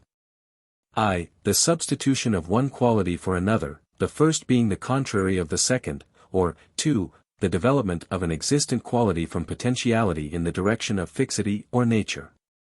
In the case of what is to possess sense, the first transition is due to the action of the male parent and takes place before birth so that at birth the living thing is, in respect of sensation, at the stage which corresponds to the possession of knowledge. Actual sensation corresponds to the stage of the exercise of knowledge. But between the two cases compared there is a difference. The objects that excite the sensory powers to activity, the seen, the heard, and are outside. The ground of this difference is that what actual sensation apprehends is individuals, while what knowledge apprehends is universals, and these are in a sense within the soul. That is why a man can exercise his knowledge when he wishes, but his sensation does not depend upon himself. A sensible object must be there. A similar statement must be made about our knowledge of what is sensible on the same ground, viz. that the sensible objects are individual and external. A later more appropriate occasion may be found thoroughly to clear up all this. At present it must be enough to recognize the distinctions already drawn. A thing may be said to be potential in either of two senses, a, in the sense in which we might say of a boy that he may become a general, or, b, in the sense in which we might say the same of an adult. And there are two corresponding senses of the term, a potential sentient. There are no separate names for the two stages of potentiality. We have pointed out that they are different and how they are different. We cannot help using the incorrect terms, being acted upon or altered, of the two transitions involved. As we have said, has the power of sensation is potentially like what the perceived object is actually. That is, while at the beginning of the process of its being acted upon the two interacting factors are dissimilar, at the end the one acted upon is assimilated to the other and is identical in quality with it. 6. In dealing with each of the senses we shall have first to speak of the objects which are perceptible by each. The term object of sense covers three kinds of objects, two kinds of which are, in our language, directly perceptible, while the remaining one is only incidentally perceptible. Of the first two kinds one, a, consists of what is perceptible by a single sense, the other, b, of what is perceptible by any and all of the senses. I call by the name of special object of this or that sense that which cannot be perceived by any other sense than that one and in respect of which no error is possible. In this sense color is the special object of sight, sound of hearing, flavor of taste. Touch, indeed, discriminates more than one set of different qualities. Each sense has one kind of object which it discerns, and never errs in reporting that what is before it is color or sound, though it may err as to what it is that is colored or where that is, or what it is that is sounding or where that is. Such objects are what we propose to call the special objects of this or that sense. Common sensibles are movement, rest, number, figure, magnitude. These are not peculiar to any one sense, but are common to all. There are at any rate certain kinds of movement which are perceptible both by touch and by sight. We speak of an incidental object of sense where e.g. the white object which we see is the sun of Diars. Here because being the sun of Diars is incidental to the directly visible white patch we speak of the sun of Diars as being, incidentally, perceived or seen by us. Because this is only incidentally an object of sense, it in no way as such affects the senses. Of the two former kinds, both of which are in their own nature perceptible by sense. The first kind, that of special objects of the several senses, constitute the objects of sense in the strictest sense of the term, and it is to them that in the nature of things the structure of each several sense is adapted. 7. The object of sight is the visible, and what is visible is, a. color, and b. a certain kind of object which can be described in words but which has no single name. What we mean by b. will be abundantly clear as we proceed. Whatever is visible is color, and color is what lies upon what is in its own nature visible. In its own nature, here means not that visibility is involved in the definition of what thus underlies color, but that that substratum contains in itself the cause of visibility. Every color has in it the power to set in movement what is actually transparent, that power constitutes its very nature. That is why it is not visible except with the help of light, it is only in light that the color of a thing is seen. Hence our first task is to explain what light is. Now there clearly is something which is transparent, and by transparent I mean what is visible, and yet not visible in itself, but rather owing its visibility to the color of something else. Of this character are air, water, and many solid bodies. Neither air nor water is transparent because it is air or water. They are transparent because each of them has contained in it a certain substance which is the same in both and is also found in the eternal body which constitutes the uppermost shell of the physical cosmos. Of this substance light is the activity of what is transparent so far forth as it has in it the determinate power of becoming transparent. Where this power is present, there is also the potentiality of the contrary, viz. darkness. Light is as it were the proper color of what is transparent, and exists whenever the potentially transparent is excited to actuality by the influence of fire or something resembling the uppermost body.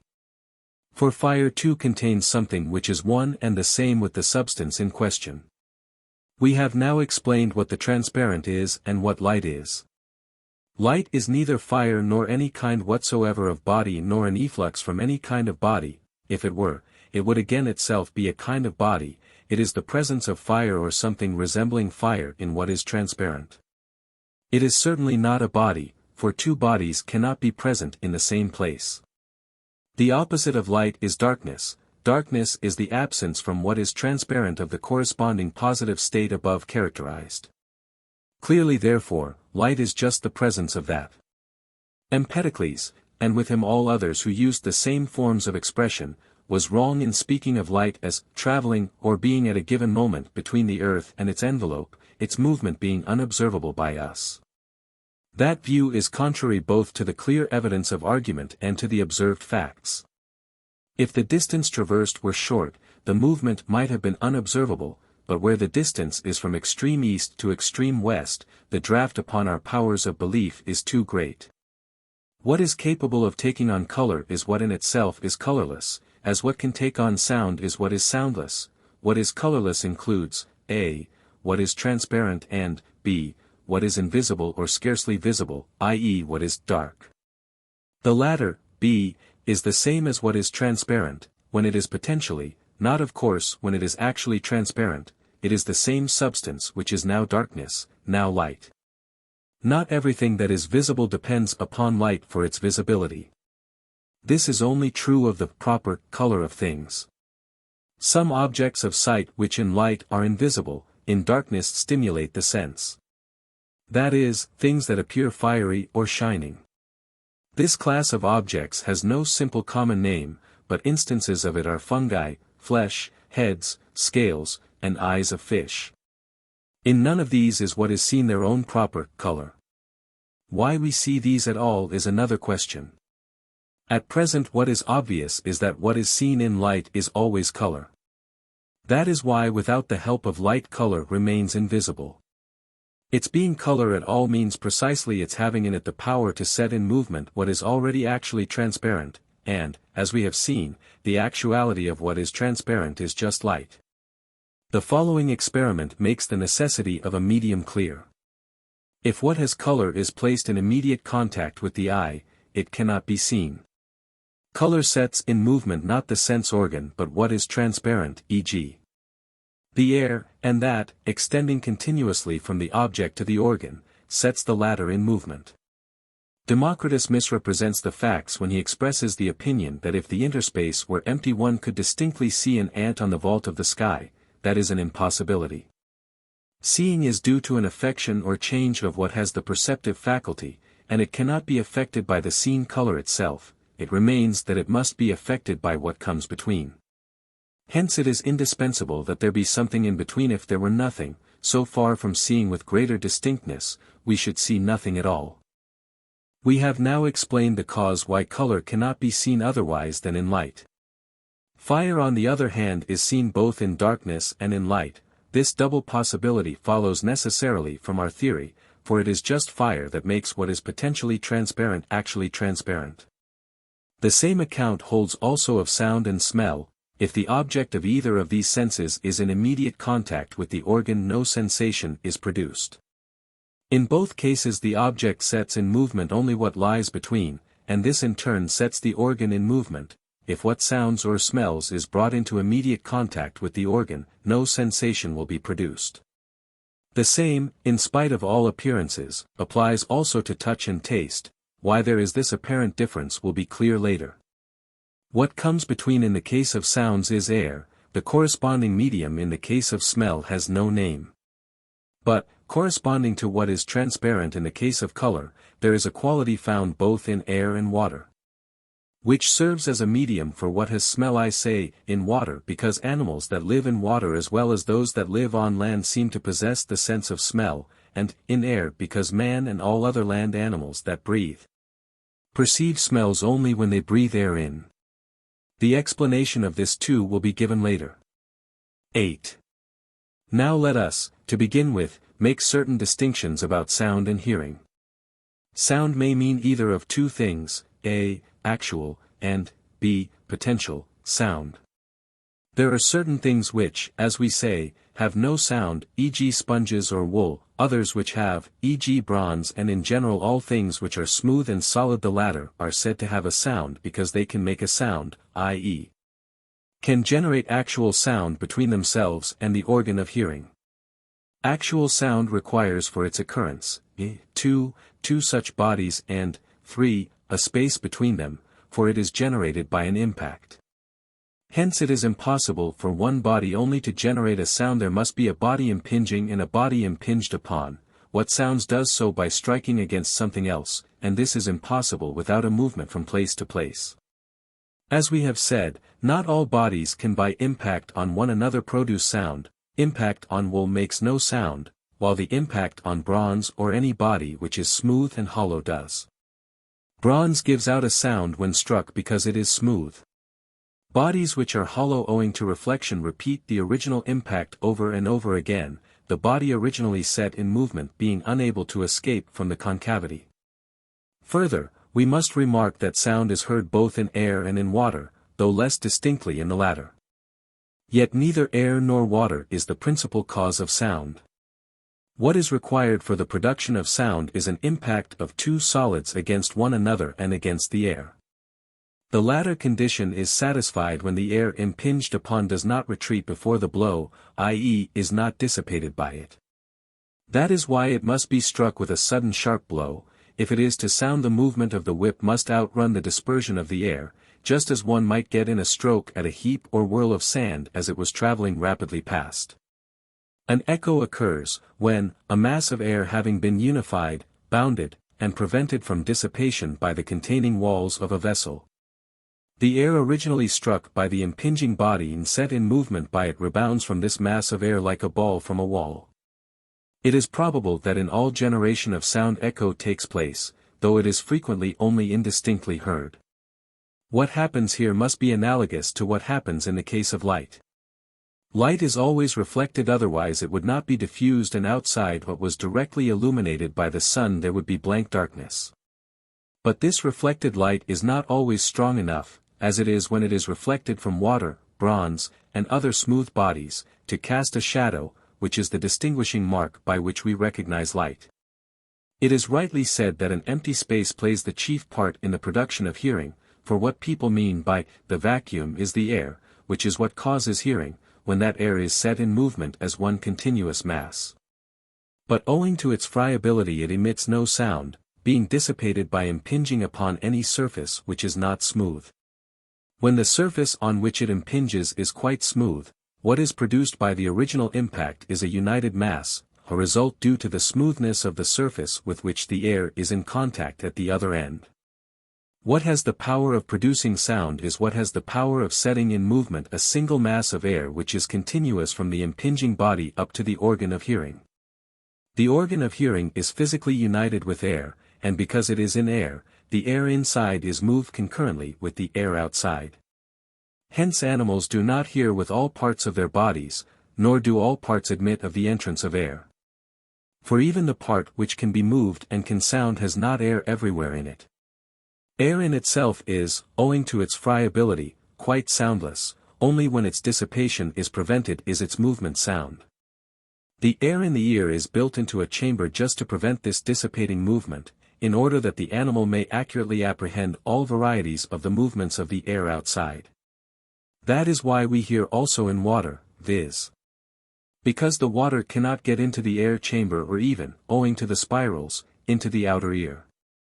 If this does happen, hearing ceases, as it also does if the tympanic membrane is damaged, just as sight ceases if the membrane covering the pupil is damaged.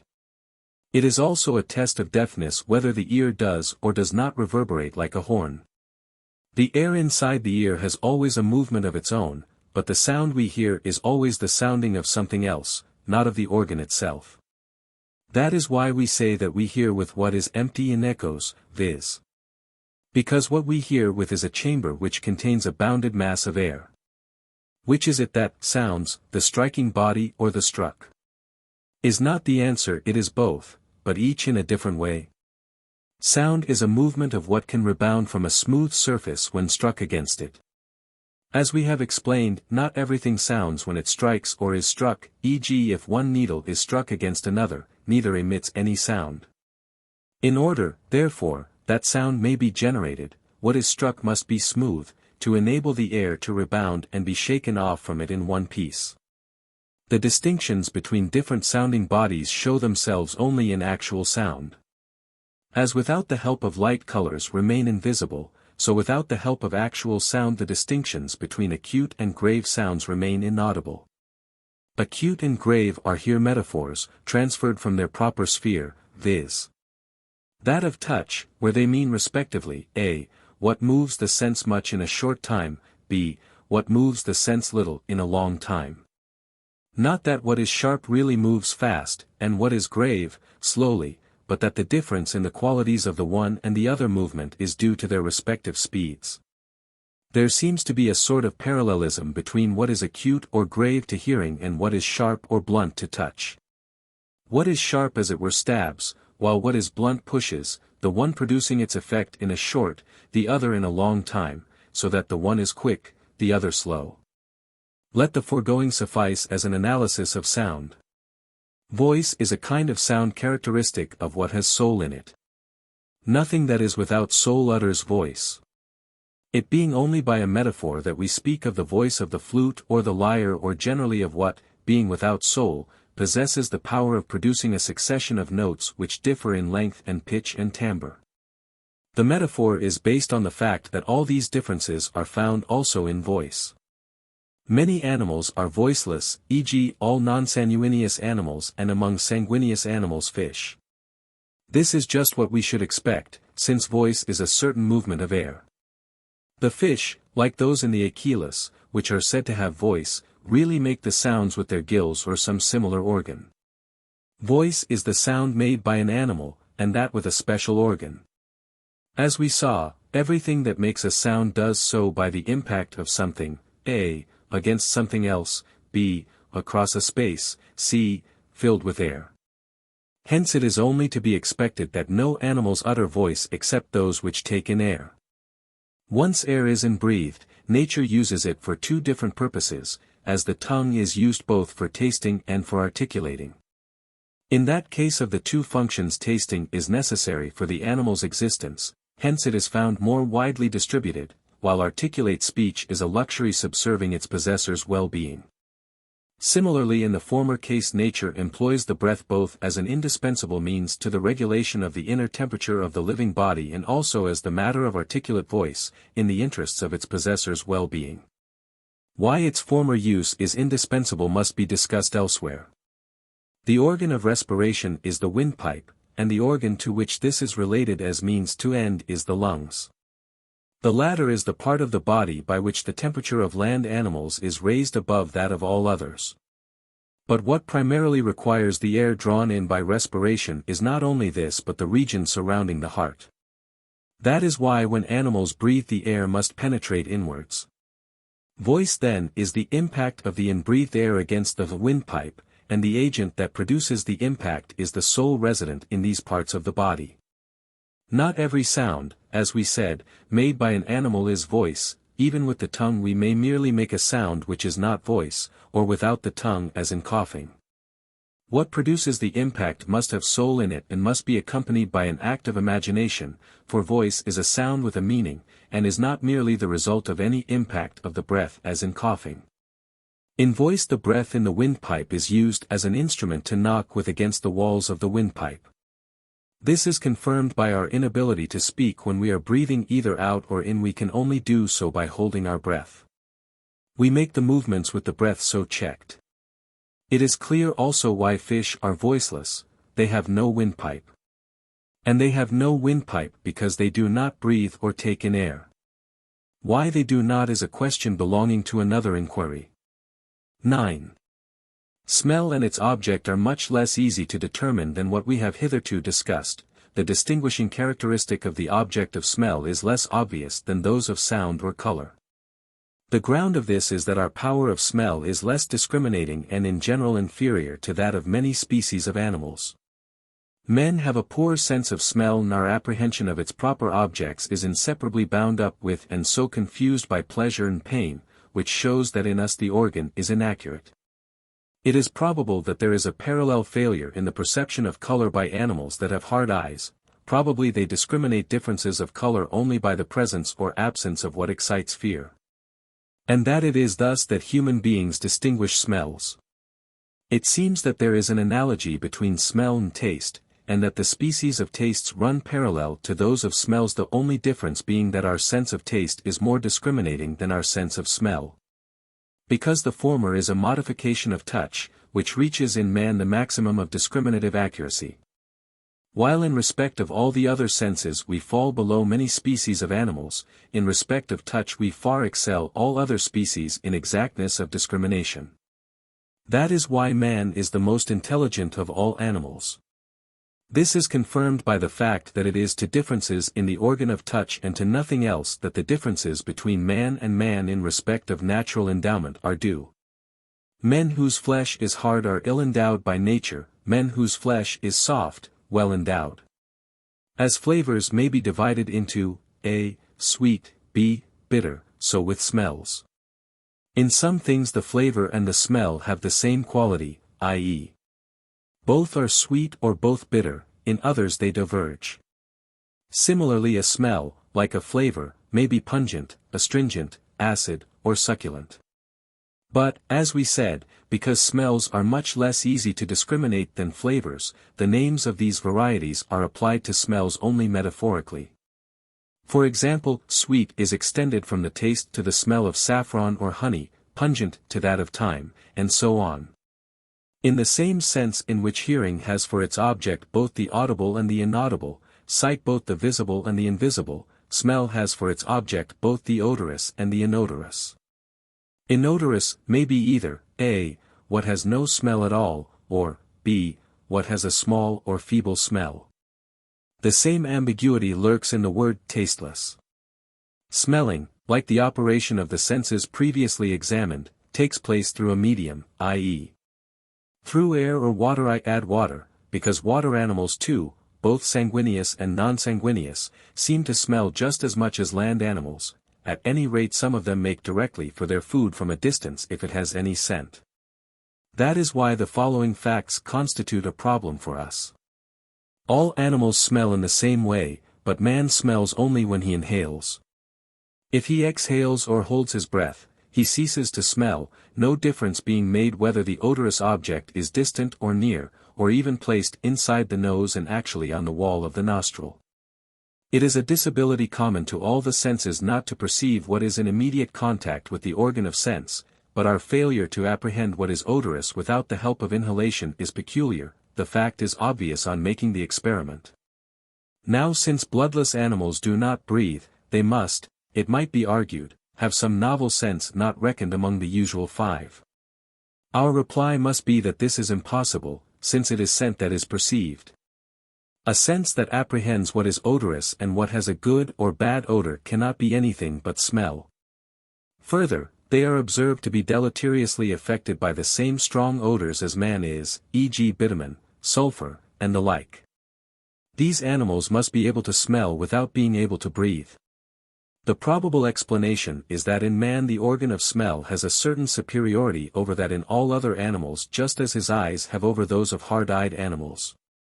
Man's eyes have in the eyelids a kind of shelter or envelope, which must be shifted or drawn back in order that we may see, while hard-eyed animals have nothing of the kind, but at once see whatever presents itself in the transparent medium.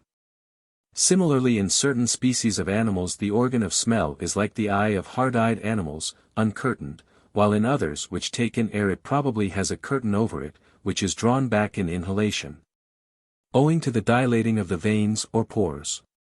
That explains also why such animals cannot smell under water.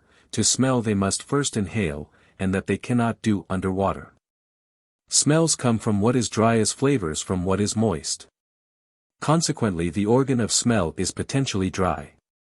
10.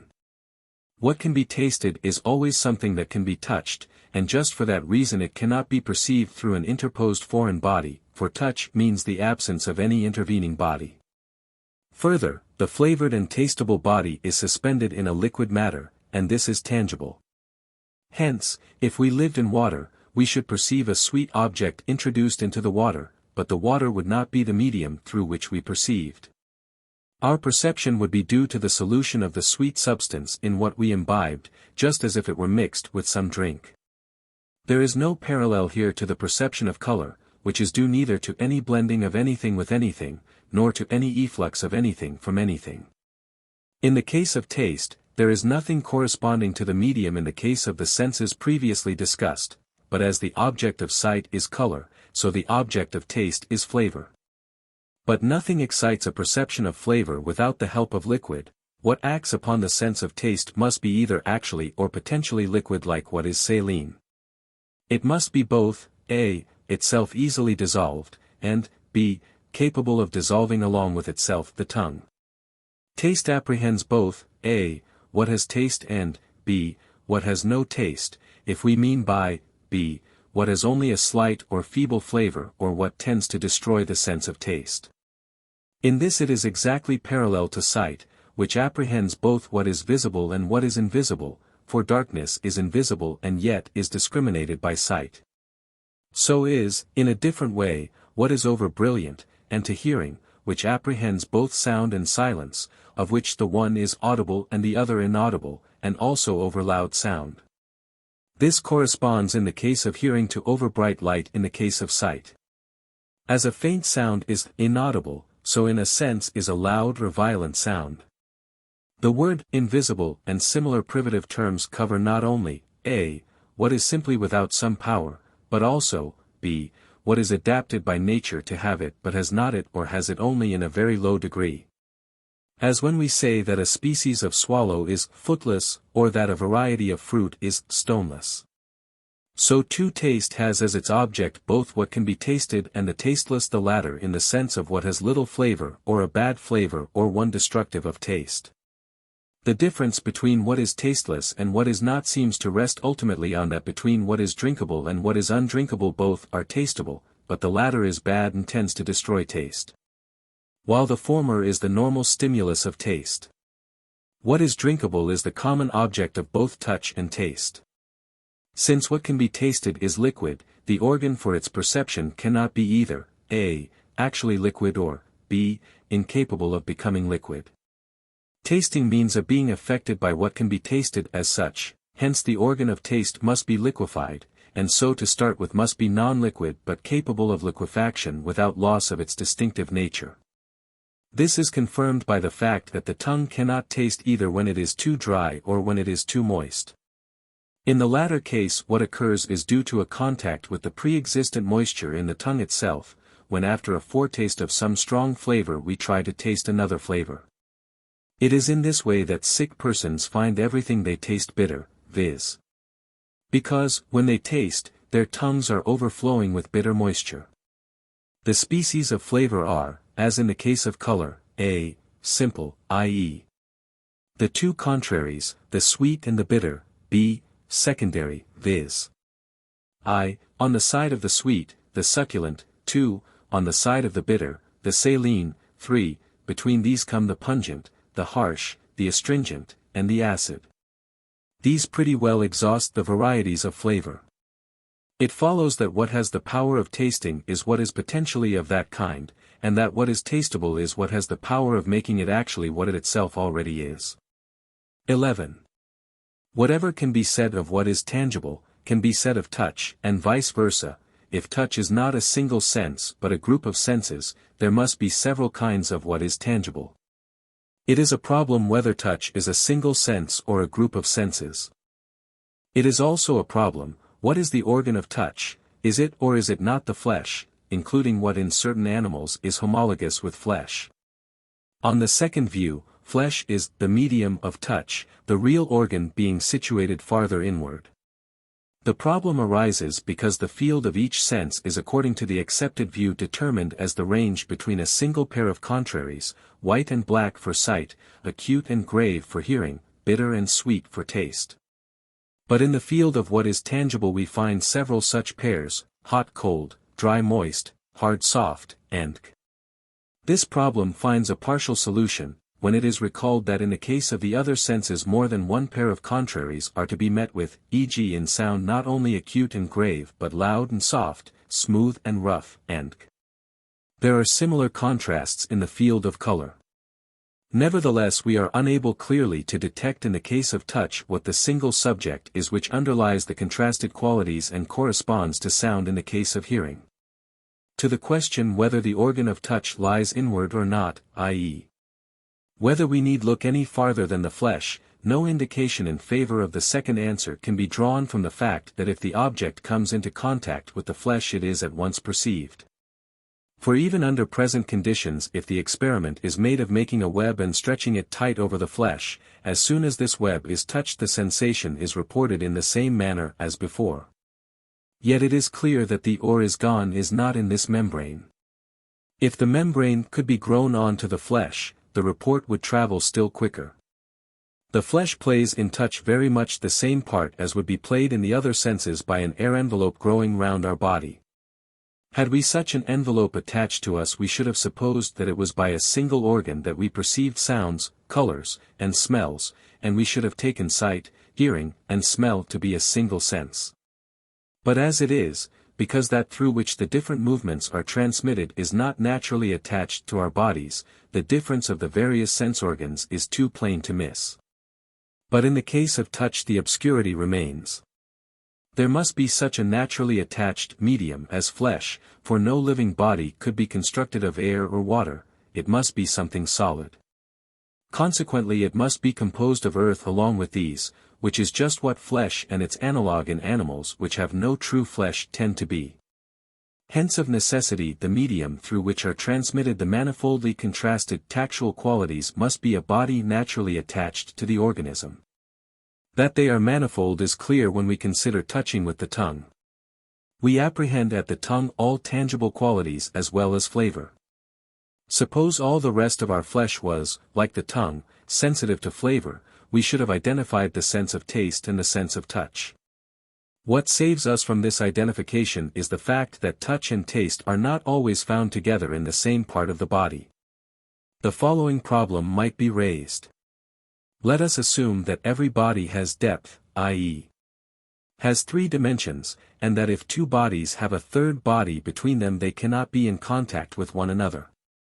Let us remember that what is liquid is a body and must be or contain water, and that if 2 bodies touch one another under water, their touching surfaces cannot be dry, but must have water between, viz.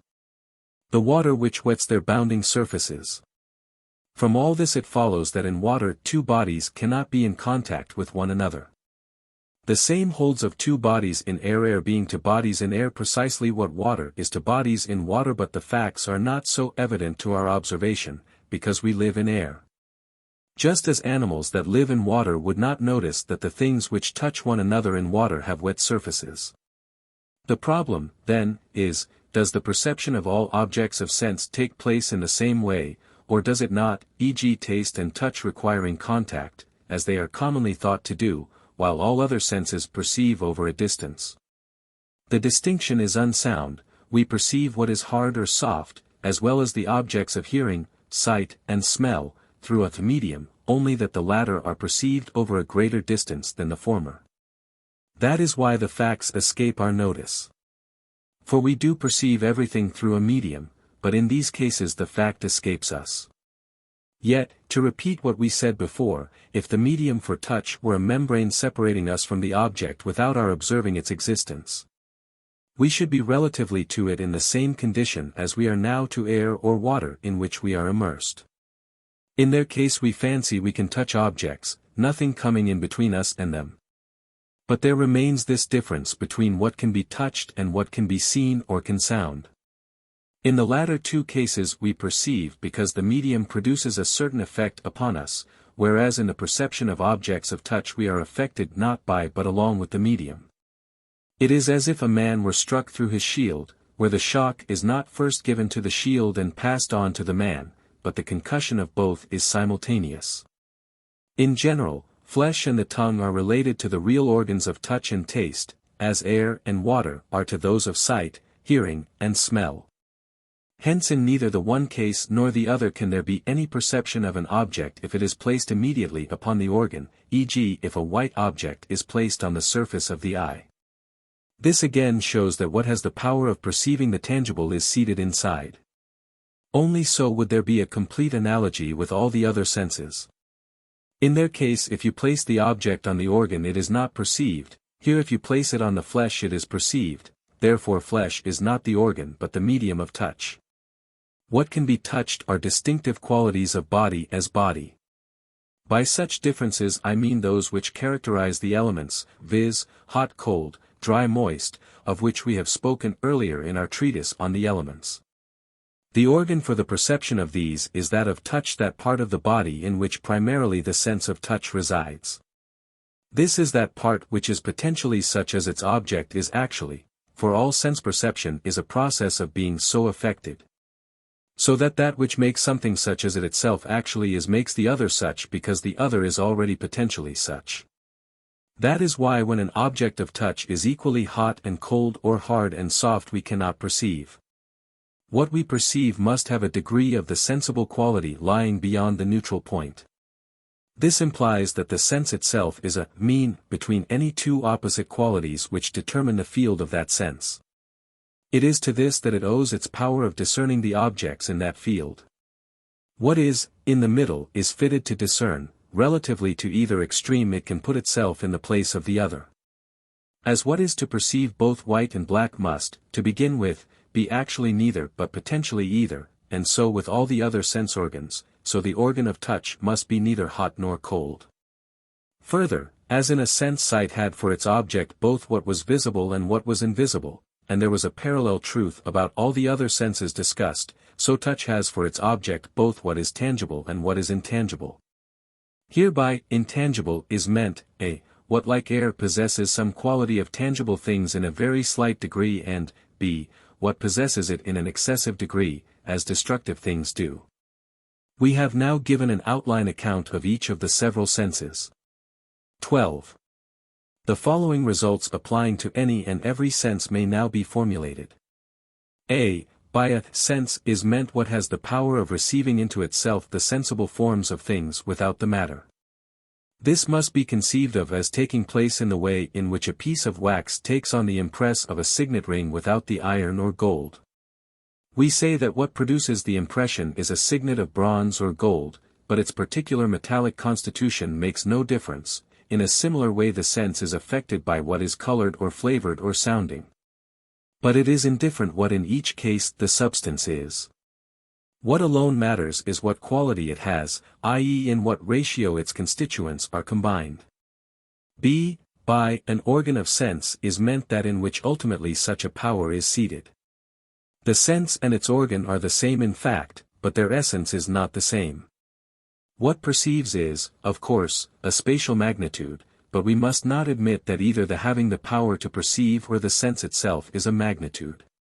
What they are is a certain ratio or power in a magnitude. This enables us to explain why objects of sense which possess one of two opposite sensible qualities in a degree largely in excess of the other opposite destroy the organs of sense. If the movement set up by an object is too strong for the organ, the equipoise of contrary qualities in the organ, which just as its sensory power, is disturbed. It is precisely as concord and tone are destroyed by too violently twanging the strings of a lyre. This explains also why plants cannot perceive. In spite of their having a portion of soul in them and obviously being affected by tangible objects themselves, for undoubtedly their temperature can be lowered or raised. The explanation is that they have no mean of contrary qualities, and so no principle in them capable of taking on the forms of sensible objects without their matter. In the case of plants the affection is an affection by form and matter together. The problem might be raised, can what cannot smell be said to be affected by smells or what cannot see by colors, and so on. It might be said that a smell is just what can be smelt, and if it produces any effect it can only be so as to make something smell it.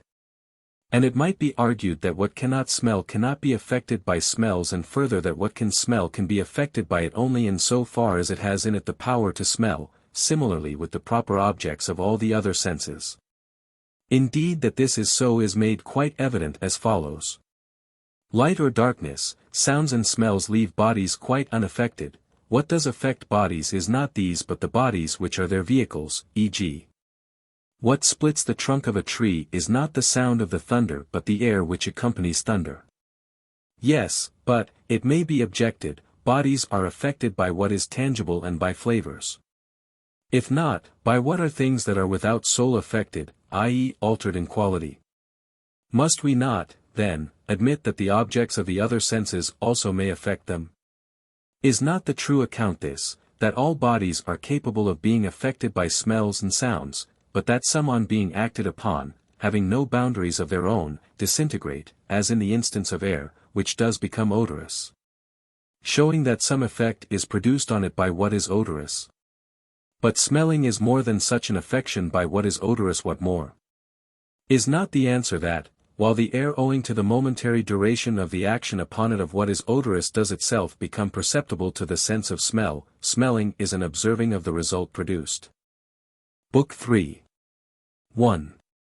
That there is no sixth sense in addition to the 5 enumerated: sight, hearing, smell, taste. Touch may be established by the following considerations. If we have actually sensation of everything of which touch can give us sensation, for all the qualities of the tangible qua tangible are perceived by us through touch.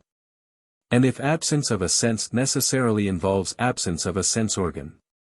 And if, 1. All objects that we perceive by immediate contact with them are perceptible by touch, which sense we actually possess, and, 2. All objects that we perceive through media, i.e. without immediate contact, are perceptible by or through the simple elements, e.g. air and water, and this is so arranged that, a. if more than one kind of sensible object is perceivable through a single medium, the possessor of a sense organ homogeneous with that medium has the power of perceiving both kinds of objects.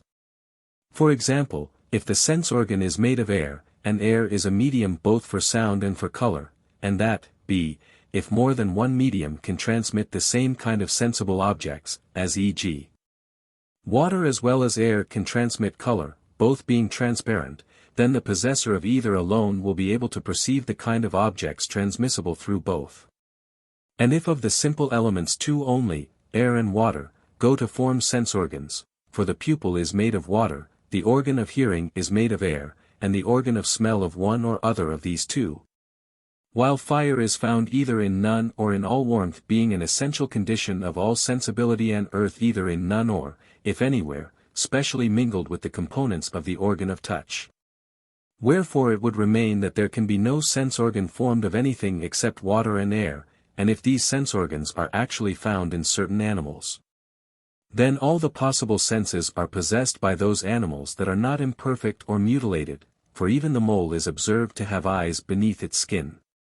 So that, if there is no fifth element and no property other than those which belong to the four elements of our world, no sense can be wanting to such animals. Further, there cannot be a special sense organ for the common sensibles either, i.e., the objects which we perceive incidentally through this or that special sense, e.g. movement, rest, figure, magnitude, number, unity, for all these we perceive by movement, e.g. magnitude by movement, and therefore also figure, for figure is a species of magnitude. What is at rest by the absence of movement, number is perceived by the negation of continuity, and by the special sensibles. For each sense perceives one class of sensible objects. So that it is clearly impossible that there should be a special sense for any one of the common sensibles, e.g. movement. For, if that were so, our perception of it would be exactly parallel to our present perception of what is sweet by vision. That is so because we have a sense for each of the two qualities, in virtue of which when they happen to meet in one sensible object we are aware of both contemporaneously. If it were not like this, our perception of the common qualities would always be incidental, i.e., as is the perception of Cleon's sun, where we perceive him not as Cleon's sun but as white, and the white thing which we really perceive happens to be Cleon's sun. But in the case of the common sensibles there is already in us a general sensibility which enables us to perceive them directly. There is therefore no special sense required for their perception. If there were, our perception of them would have been exactly like what has been above described. The senses perceive each other's special objects incidentally.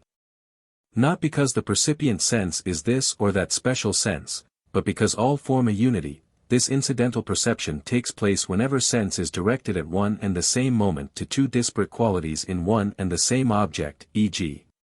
to the bitterness and the yellowness of bile. The assertion of the identity of both cannot be the act of either of the senses, hence the illusion of sense, e.g. the belief that if a thing is yellow it is bile. It might be asked why we have more senses than one. Is it to prevent a failure to apprehend the common sensibles, e.g. movement, magnitude, and number, which go along with the special sensibles? Had we no sense but sight, and that sense no object but white, they would have tended to escape our notice and everything would have merged for us into an indistinguishable identity because of the concomitance of color and magnitude. As it is, the fact that the common sensibles are given in the objects of more than one sense reveals their distinction from each and all of the special sensibles. 2. Since it is through sense that we are aware that we are seeing or hearing, it must be either by sight that we are aware of seeing, or by some sense other than sight. But the sense that gives us this new sensation must perceive both sight and its object, viz. color, so that either, 1, there will be two senses both percipient of the same sensible object, or, 2, the sense must be percipient of itself. Further, even if the sense which perceives sight were different from sight, we must either fall into an infinite regress, or we must somewhere assume a sense which is aware of itself. If so, we ought to do this in the first case. This presents a difficulty, if to perceive by sight is just to see, and what is seen is color, or the colored, then if we are to see that which sees originally must be colored.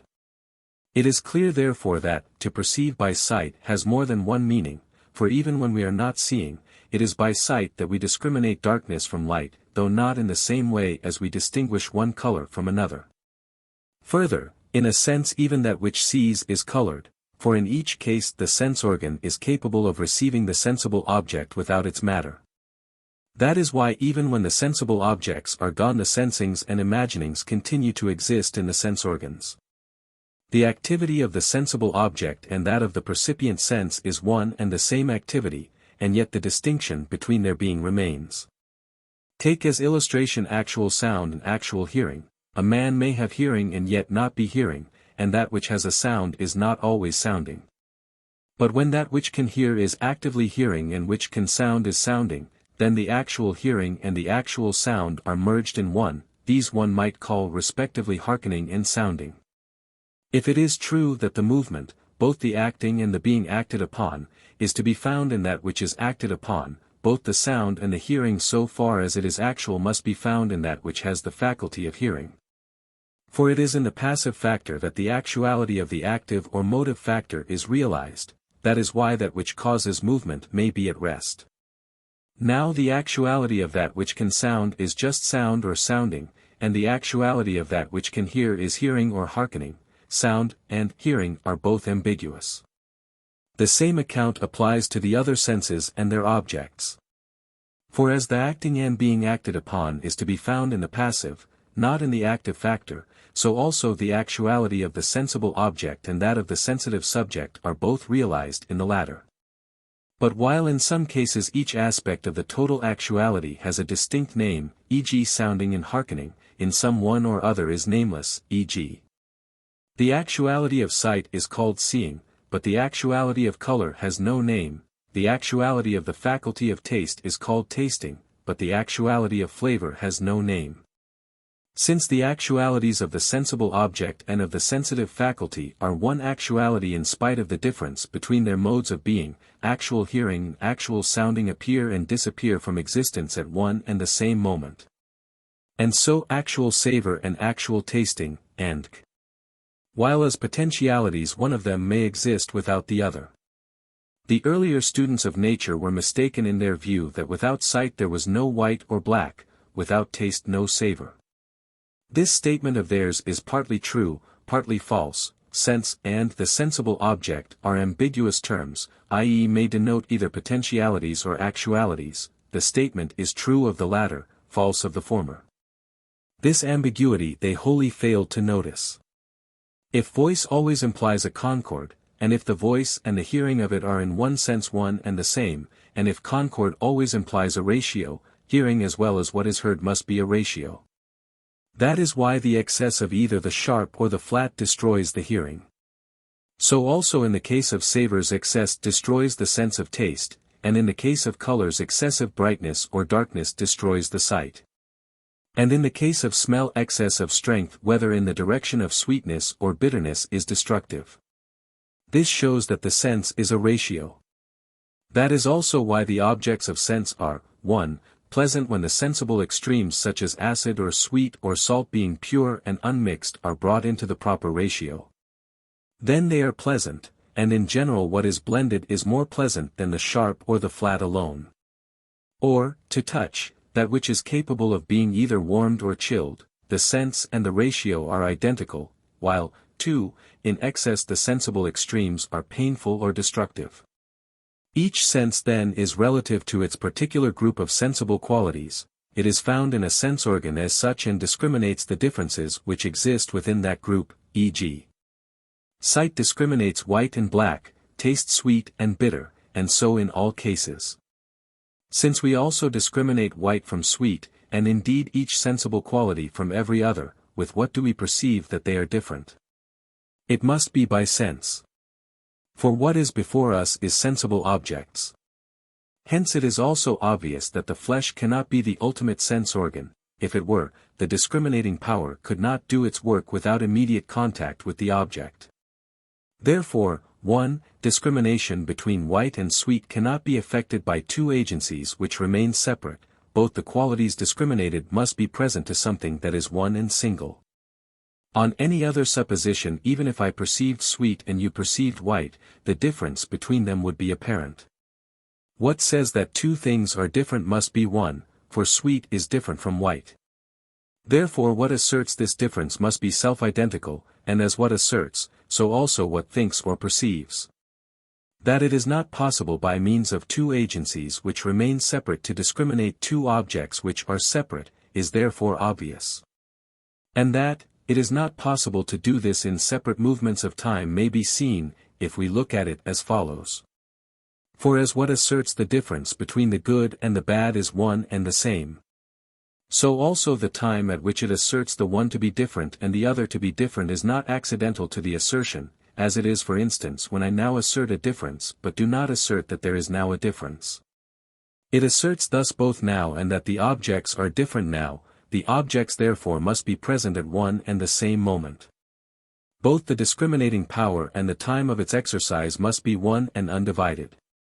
But, it may be objected, it is impossible that what is self-identical should be moved at me and the same time with contrary movements in so far as it is undivided, and in an undivided moment of time.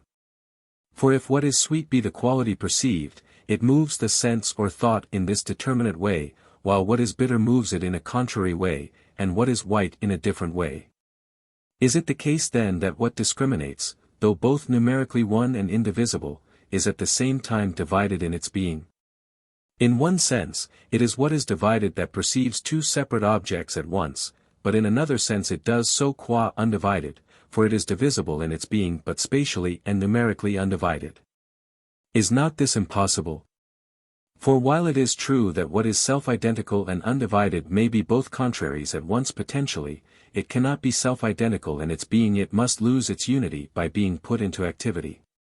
It is not possible to be at once white and black, and therefore it must also be impossible for a thing to be affected at one and the same moment by the forms of both, assuming it to be the case that sensation and thinking are properly so described. The answer is that just as what is called a point is, as being at once one and two, properly said to be divisible, so here, that which discriminates is qua undivided one, and active in a single moment of time. While so far forth as it is divisible it twice over uses the same dot at one and the same time. So far forth then as it takes the limit as 2 foot it discriminates two separate objects with what in a sense is divided, while so far as it takes it as one, it does so with what is one and occupies in its activity a single moment of time. About the principle in virtue of which we say that animals are percipient, let this discussion suffice. 3. There are 2 distinctive peculiarities by reference to which we characterize the soul, 1, local movement and, 2, thinking, discriminating, and perceiving. Thinking both speculative and practical is regarded as akin to a form of perceiving. For in the one as well as the other the soul discriminates and is cognizant of something which is. Indeed the ancients go so far as to identify thinking and perceiving, e.g. Empedocles says, for 'tis in respect of what is present that man's wit is increased, and again, whence it befalls them from time to think diverse thoughts, and Homer's phrase, for such like is man's mind, means the same. They all look upon thinking as a bodily process like perceiving, and hold that like is known as well as perceived by like, as I explained at the beginning of our discussion. Yet they ought at the same time to have accounted for error also. For it is more intimately connected with animal existence and the soul continues longer in the state of error than in that of truth. They cannot escape the dilemma, either, 1, whatever seems is true, and there are some who accept this, or, 2, error is contact with the unlike, for that is the opposite of the knowing of like by like. But it is a received principle that error as well as knowledge in respect to contraries is one and the same. That perceiving and practical thinking are not identical is therefore obvious. For the former is universal in the animal world, the latter is found in only a small division of it. Further, speculative thinking is also distinct from perceiving, I mean that in which we find rightness and wrongness, rightness in prudence, knowledge, true opinion, wrongness in their opposites. For perception of the special objects of sense is always free from error, and is found in all animals, while it is possible to think falsely as well as truly, and thought is found only where there is discourse of reason as well as sensibility. For imagination is different from either perceiving or discursive thinking, though it is not found without sensation, or judgment without it. That this activity is not the same kind of thinking as judgment is obvious.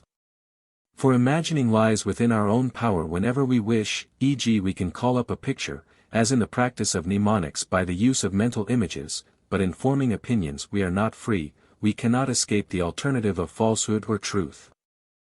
Further, when we think something to be fearful or threatening, emotion is immediately produced, and so too with what is encouraging. But when we merely imagine, we remain as unaffected as persons who are looking at a painting of some dreadful or encouraging scene. Again, within the field of judgment itself we find varieties: knowledge, opinion, prudence, and their opposites. Of the differences between these I must speak elsewhere.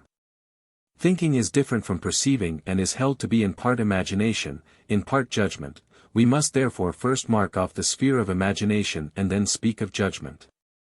If then imagination is that in virtue of which an image arises for us, excluding metaphorical uses of the term, is it a single faculty or disposition relative to images, in virtue of which we discriminate and are either in error or not? The faculties in virtue of which we do this are sense, opinion, science, intelligence. That imagination is not sense is clear from the following considerations. Sense is either a faculty or an activity, e.g. sight or seeing. Imagination takes place in the absence of both, as e.g. in dreams. Again, sense is always present, imagination not. If actual imagination and actual sensation were the same, imagination would be found in all the brutes. This is held not to be the case, e.g. it is not found in ants or bees or grubs. Again, sensations are always true, imaginations are for the most part false. Once more, even in ordinary speech, we do not, when sense functions precisely with regard to its object, say that we imagine it to be a man, but rather when there is some failure of accuracy in its exercise. And as we were saying before, visions appear to us even when our eyes are shut. Neither is imagination any of the things that are never in error, e.g. knowledge or intelligence, for imagination may be false. It remains therefore to see if it is opinion, for opinion may be either true or false. But opinion involves belief, for without belief in what we opine we cannot have an opinion, and in the brutes though we often find imagination we never find belief. Further, every opinion is accompanied by belief, belief by conviction, and conviction by discourse of reason, while there are some of the brutes in which we find imagination, without discourse of reason. It is clear then that imagination cannot, again, be 1. Opinion plus sensation, or 2. Opinion mediated by sensation, or 3. A blend of opinion and sensation. This is impossible both for these reasons and because the content of the supposed opinion cannot be different from that of the sensation. I mean that imagination must be the blending of the perception of white with the opinion that it is white. It could scarcely be a blend of the opinion that it is good with the perception that it is white. To imagine is therefore, on this view, identical with the thinking of exactly the same as what one in the strictest sense perceives. But what we imagine is sometimes false though our contemporaneous judgment about it is true, e.g. we imagine the sun to be a foot in diameter though we are convinced that it is larger than the inhabited part of the earth, and the following dilemma presents itself. Either, while the fact has not changed and the observer has neither forgotten nor lost belief in the true opinion which he had, that opinion has disappeared, or, b. if he retains it then his opinion is at once true and false. A true opinion, however, becomes false only when the fact alters without being noticed. Imagination is therefore neither any one of the states enumerated, nor compounded out of them. But since when one thing has been set in motion another thing may be moved by it, and imagination is held to be a movement and to be impossible without sensation, i.e. to occur in beings that are percipient and to have for its content what can be perceived, and since movement may be produced by actual sensation and that movement is necessarily similar in character to the sensation itself. This movement must be, 1. necessarily, a. incapable of existing apart from sensation, b. incapable of existing except when we perceive. Such that in virtue of its possession that in which it is found may present various phenomena both active and passive, and, such that it may be either true or false. The reason of the last characteristic is as follows. Perception, 1. of the special objects of sense is never in error or admits the least possible amount of falsehood. 2. That of the concomitance of the objects concomitant with the sensible qualities comes next, in this case certainly we may be deceived. For while the perception that there is white before us cannot be false, the perception that what is white is this or that may be false. 3. Third comes the perception of the universal attributes which accompany the concomitant objects to which the special sensibles attach, e.g. of movement and magnitude. It is in respect of these that the greatest amount of sense illusion is possible. The motion which is due to the activity of sense in these three modes of its exercise will differ from the activity of sense. 1. The first kind of derived motion is free from error while the sensation is present. 2. And 3. The others may be erroneous whether it is present or absent, especially when the object of perception is far off. If then imagination presents no other features than those enumerated and is what we have described, then imagination must be a movement resulting from an actual exercise of a power of sense. As sight is the most highly developed sense, the name phantasia, imagination, has been formed from phaios, light, because it is not possible to see without light. And because imaginations remain in the organs of sense and resemble sensations, animals in their actions are largely guided by them, some, i.e. the brutes, because of the non-existence in them of mind, others, i.e. men, because of the temporary eclipse in them of mind by feeling or disease or sleep.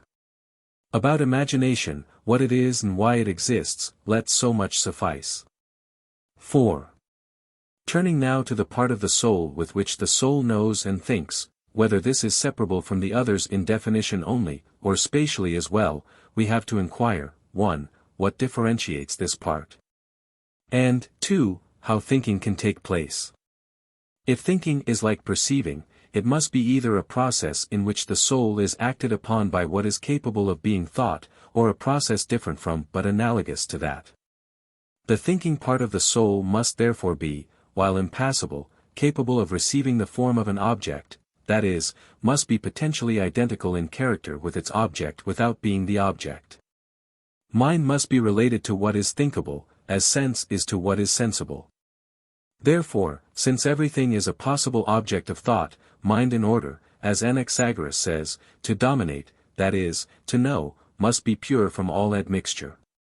For the co-presence of what is alien to its nature is a hindrance and a block, it follows that it too, like the sensitive part, can have no nature of its own, other than that of having a certain capacity. Thus that in the soul which is called mind, by mind I mean that whereby the soul thinks and judges, is, before it thinks, not actually any real thing. For this reason it cannot reasonably be regarded as blended with the body, if so, it would acquire some quality, e.g. warmth or cold, or even have an organ like the sensitive faculty. As it is, it has none. It was a good idea to call the soul, the place of forms, though, 1. This description holds only of the intellective soul, and, 2. Even this is the forms only potentially, not actually.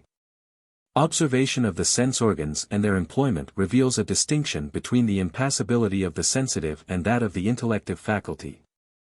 After strong stimulation of a sense we are less able to exercise it than before, as e.g. in the case of a loud sound we cannot hear easily immediately after, or in the case of a bright color or a powerful odor we cannot see or smell.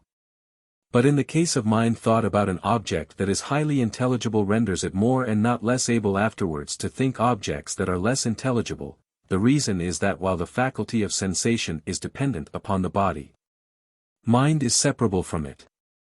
Once the mind has become each set of its possible objects, as a man of science has, when this phrase is used of one who is actually a man of science, this happens when he is now able to exercise the power on his own initiative. Its condition is still one of potentiality, but in a different sense from the potentiality which preceded the acquisition of knowledge by learning or discovery. The mind too is then able to think itself. Since we can distinguish between a spatial magnitude and what it is to be such, and between water and what it is to be water, and so in many other cases, though not in all. For in certain cases the thing and its form are identical, flesh and what it is to be flesh are discriminated either by different faculties, or by the same faculty in two different states, for flesh necessarily involves matter and is like what is snub-nosed, a this and a this. Now it is by means of the sensitive faculty that we discriminate the hot and the cold, i.e. the factors which combined in a certain ratio constitute flesh, the essential character of flesh is apprehended by something different, either wholly separate from the sensitive faculty or related to it as a bent line to the same line when it has been straightened out. Again, in the case of abstract objects, what is straight is analogous to what is snub-nosed. For it necessarily implies a continuum as its matter, its constitutive essence is different. If we may distinguish between straightness and what is straight, let us take it to be two-ness. It must be apprehended, therefore, by a different power or by the same power in a different state. To sum up, in so far as the realities it knows are capable of being separated from their matter, so it is also with the powers of mind. The problem might be suggested: if thinking is a passive affection, then if mind is simple and impassible and has nothing in common with anything else, as Anaxagoras says, how can it come to think at all? For interaction between two factors is held to require a precedent community of nature between the factors. Again, it might be asked, is mind a possible object of thought to itself? For if mind is thinkable per se and what is thinkable is in kind one and the same, then either, a, mind will belong to everything, or, b, mind will contain some element common to it with all other realities which makes them all thinkable. 1. Have not we already disposed of the difficulty about interaction involving a common element, when we said that mind is in a sense potentially whatever is thinkable, though actually it is nothing until it has thought? What it thinks must be in it, just as characters may be said to be on a writing tablet on which as yet nothing actually stands written. This is exactly what happens with mind. Mind is itself thinkable in exactly the same way as its objects are. For, a, in the case of objects which involve no matter, what thinks and what is thought are identical, for speculative knowledge and its object are identical. Why mind is not always thinking we must consider later. b, in the case of those which contain matter, each of the objects of thought is only potentially present. It follows that while they will not have mind in them, for mind is a potentiality of them only in so far as they are capable of being disengaged from matter, mind may yet be thinkable. 5. Since in every class of things, as in nature as a whole, we find two factors involved: 1, a matter which is potentially all the particulars included in the class. 2, a cause which is productive in the sense that it makes them all, the latter standing to the former, as e.g., an art to its material. These distinct elements must likewise be found within the soul. And in fact mind as we have described it is what it is by virtue of becoming all things, while there is another which is what it is by virtue of making all things. This is a sort of positive state like light. For in a sense light makes potential colors into actual colors. Mind in this sense of it is separable, impassible, unmixed, since it is in its essential nature activity, for always the active is superior to the passive factor, the originating force to the matter which it forms. Actual knowledge is identical with its object. In the individual, potential knowledge is in time prior to actual knowledge, but in the universe as a whole it is not prior even in time. Mind is not at one time knowing and at another not. When mind is set free from its present conditions it appears as just what it is and nothing more. This alone is immortal and eternal. We do not, however, remember its former activity because, while mind in this sense is impassible, mind as passive is destructible, and without it nothing thinks. 6. The thinking then of the simple objects of thought is found in those cases where falsehood is impossible, where the alternative of true or false applies. There we always find a putting together of objects of thought in a quasi-unity. As Empedocles said that, where heads of many a creature sprouted without necks they afterwards by love's power were combined, so here two objects of thought which were given separate are combined, e.g. incommensurate and diagonal. If the combination be of objects past or future, the combination of thought includes in its content the date. For falsehood always involves a synthesis. For even if you assert that what is white is not white, you have included not white in a synthesis. It is possible also to call all these cases division as well as combination. However that may be, there is not only the true or false assertion that Cleon is white but also the true or false assertion that he was or will he white. In each and every case that which unifies is mind. Since the word simple has two senses, i. may mean either, a, not capable of being divided or, b, not actually divided. There is nothing to prevent mind from knowing what is undivided, e.g. when it apprehends a length, which is actually undivided, and that in an undivided time. For the time is divided or undivided in the same manner as the line. It is not possible, then, to tell what part of the line it was apprehending in each half of the time. The object has no actual parts until it has been divided, if in thought you think each half separately. Then by the same act you divide the time also, the half-lines becoming as it were new wholes of length. But if you think it as a whole consisting of these two possible parts, then also you think it in a time which corresponds to both parts together. But what is not quantitatively but qualitatively simple is thought in a simple time and by a simple act of the soul. But that which mind thinks and the time in which it thinks are in this case divisible only incidentally and not as such. For in them too there is something indivisible, though, it may be, not isolable, which gives unity to the time and the whole of length, and this is found equally in every continuum whether temporal or spatial. Points and similar instances of things that divide, themselves being indivisible, are realized in consciousness in the same manner as privations. A similar account may be given of all other cases, e.g. how evil or black is cognized. They are cognized, in a sense, by means of their contraries. That which cognizes must have an element of potentiality in its being, and one of the contraries must be in it. But if there is anything that has no contrary, then it knows itself and is actually and possesses independent existence. Assertion is the saying of something concerning something, e.g. affirmation, and is in every case either true or false. This is not always the case with mind. The thinking of the definition in the sense of the constitutive essence is never in error, nor is it the assertion of something concerning something, but just as while the seeing of the special object of sight can never be in error, the belief that the white object seen is a man may be mistaken, so too in the case of objects which are without matter. 7. Actual knowledge is identical with its object. Potential knowledge in the individual is in time prior to actual knowledge, but in the universe it has no priority even in time, for all things that come into being arise from what actually is.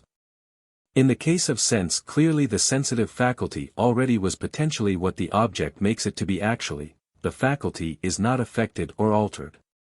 This must therefore be a different kind from movement. For movement is, as we saw, an activity of what is imperfect. Activity in the unqualified sense, i.e. that of what has been perfected, is different from movement. To perceive then is like bare asserting or knowing. But when the object is pleasant or painful, the soul makes a quasi-affirmation or negation, and pursues or avoids the object. To feel pleasure or pain is to act with the sensitive mean towards what is good or bad as such. Both avoidance and appetite when actual are identical with this. The faculty of appetite and avoidance are not different either from one another or from the faculty of sense perception, but their being is different. To the thinking soul images serve as if they were contents of perception, and when it asserts or denies them to be good or bad it avoids or pursues them. That is why the soul never thinks without an image.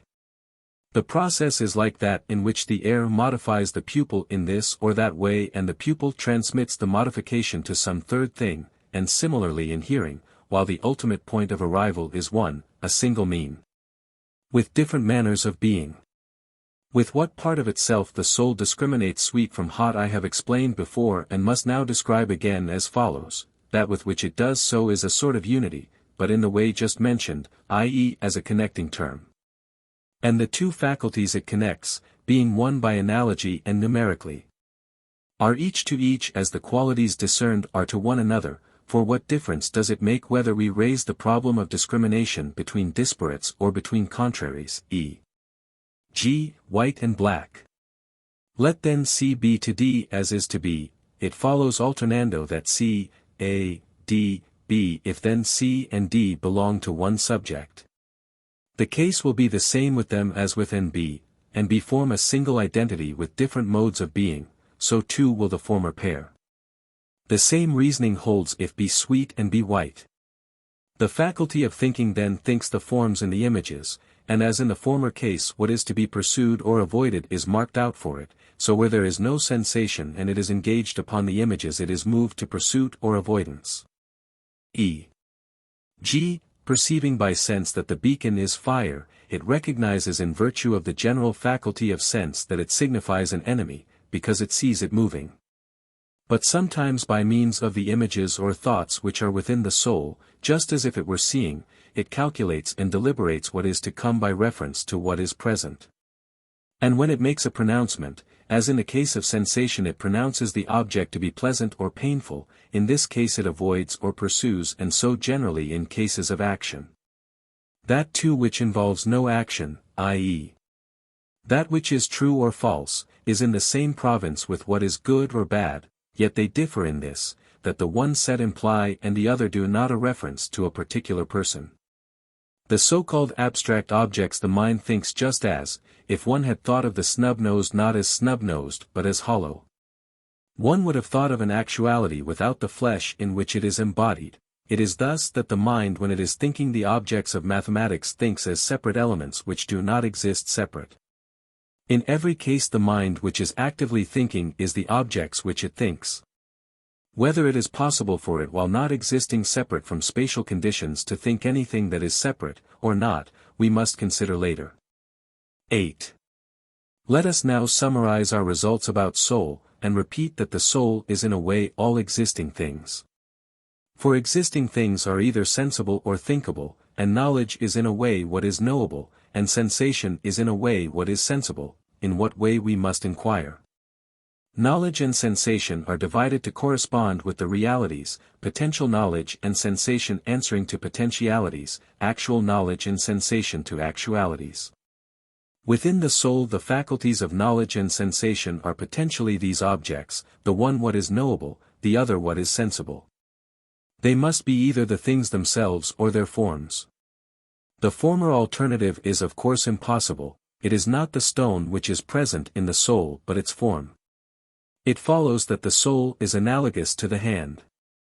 For as the hand is a tool of tools, so the mind is the form of forms and sense the form of sensible things. Since according to common agreement there is nothing outside and separate in existence from sensible spatial magnitudes, the objects of thought are in the sensible forms, viz. both the abstract objects and all the states and affections of sensible things. Hence, 1. No one can learn or understand anything in the absence of sense, and, when the mind is actively aware of anything it is necessarily aware of it along with an image. For images are like sensuous contents except in that they contain no matter. Imagination is different from assertion and denial, for what is true or false involves a synthesis of concepts. In what will the primary concepts differ from images? Must we not say that neither these nor even our other concepts are images, though they necessarily involve them? 9.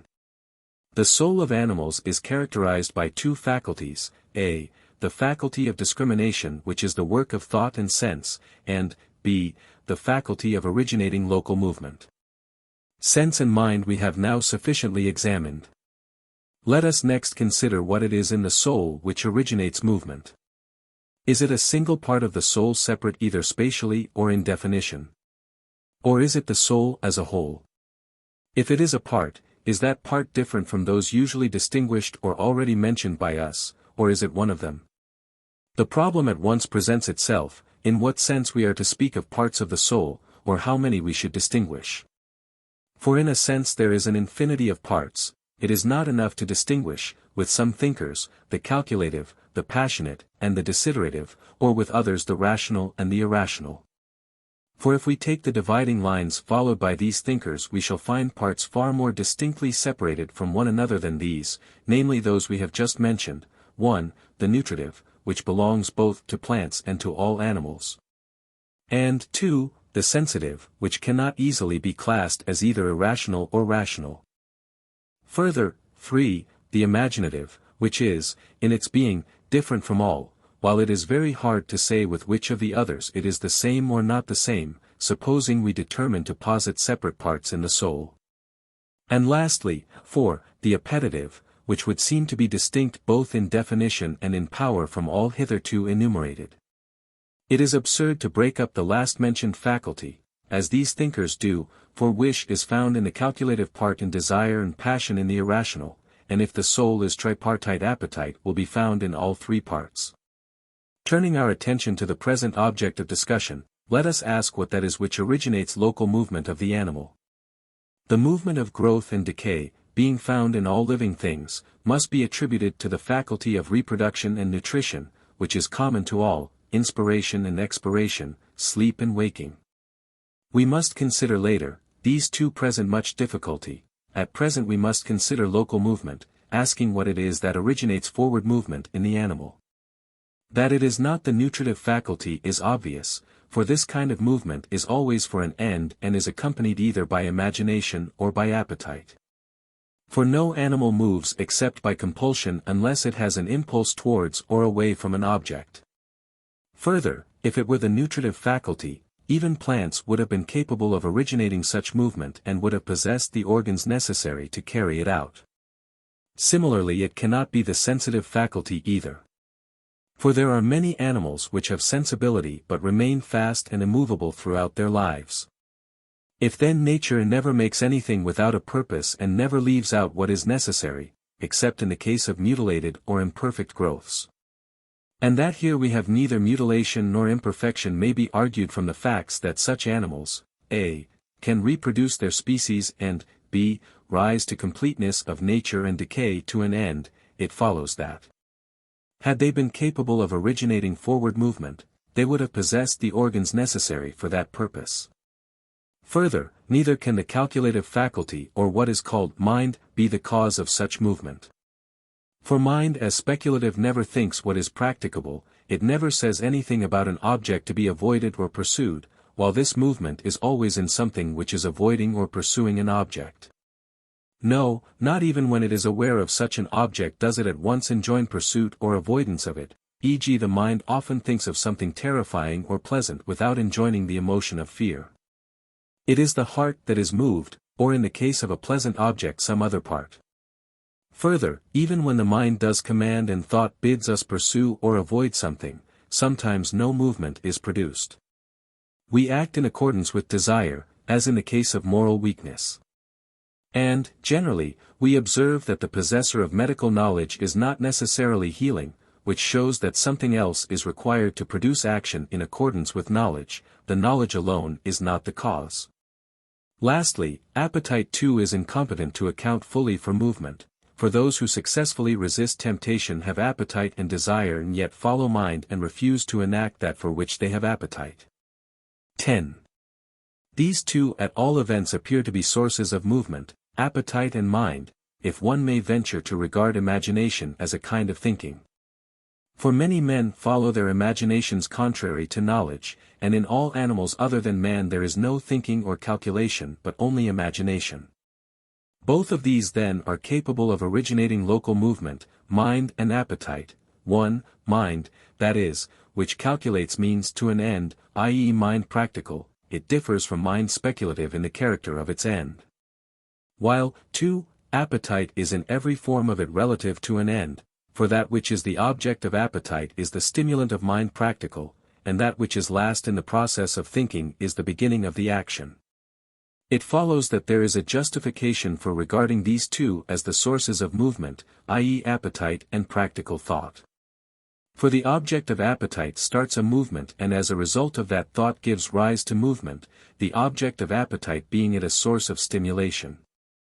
So too when imagination originates movement, it necessarily involves appetite. That which moves therefore is a single faculty and the faculty of appetite, for if there had been two sources of movement mind and appetite they would have produced movement in virtue of some common character. As it is, mind is never found producing movement without appetite, for wish is a form of appetite. And when movement is produced according to calculation it is also according to wish, but appetite can originate movement contrary to calculation, for desire is a form of appetite. Now mind is always right, but appetite and imagination may be either right or wrong. That is why, though in any case it is the object of appetite which originates movement, this object may be either the real or the apparent good. To produce movement the object must be more than this, it must be good that can be brought into being by action, and only what can be otherwise than as it is can thus be brought into being. That then such a power in the soul as has been described, i.e. that called appetite, originates movement is clear. Those who distinguish parts in the soul, if they distinguish and divide in accordance with differences of power, find themselves with a very large number of parts, a nutritive, a sensitive, an intellective, a deliberative, and now an appetitive part. For these are more different from one another than the faculties of desire and passion. Since appetites run counter to one another, which happens when a principle of reason and a desire are contrary and is possible only in beings with a sense of time, for while mind bids us hold back because of what is future, desire is influenced by what is just at hand. A pleasant object which is just at hand presents itself as both pleasant and good, without condition in either case, because of want of foresight into what is farther away in time. It follows that while that which originates movement must be specifically one, viz. the faculty of appetite as such, or rather farthest back of all the object of that faculty. For it is it that itself remaining unmoved originates the movement by being apprehended in thought or imagination. The things that originate movement are numerically many. All movement involves three factors: 1, that which originates the movement; 2, that by means of which it originates it; and 3, that which is moved. The expression, that which originates the movement, is ambiguous. It may mean either, a, something which itself is unmoved, or b, that which at once moves and is moved. Here that which moves without itself being moved is the realizable good, that which at once moves and is moved is the faculty of appetite, for that which is influenced by appetite so far as it is actually so influenced is set in movement. An appetite in the sense of actual appetite is a kind of movement, while that which is in motion is the animal. The instrument which appetite employs to produce movement is no longer psychical but bodily, hence the examination of it falls within the province of the functions common to body and soul. To state the matter summarily at present, that which is the instrument in the production of movement is to be found where a beginning and an end coincide, as e.g. in a ball and socket joint. For there the convex and the concave sides are respectively an end and a beginning. That is why while the one remains at rest, the other is moved. They are separate in definition but not separable spatially. For everything is moved by pushing and pulling.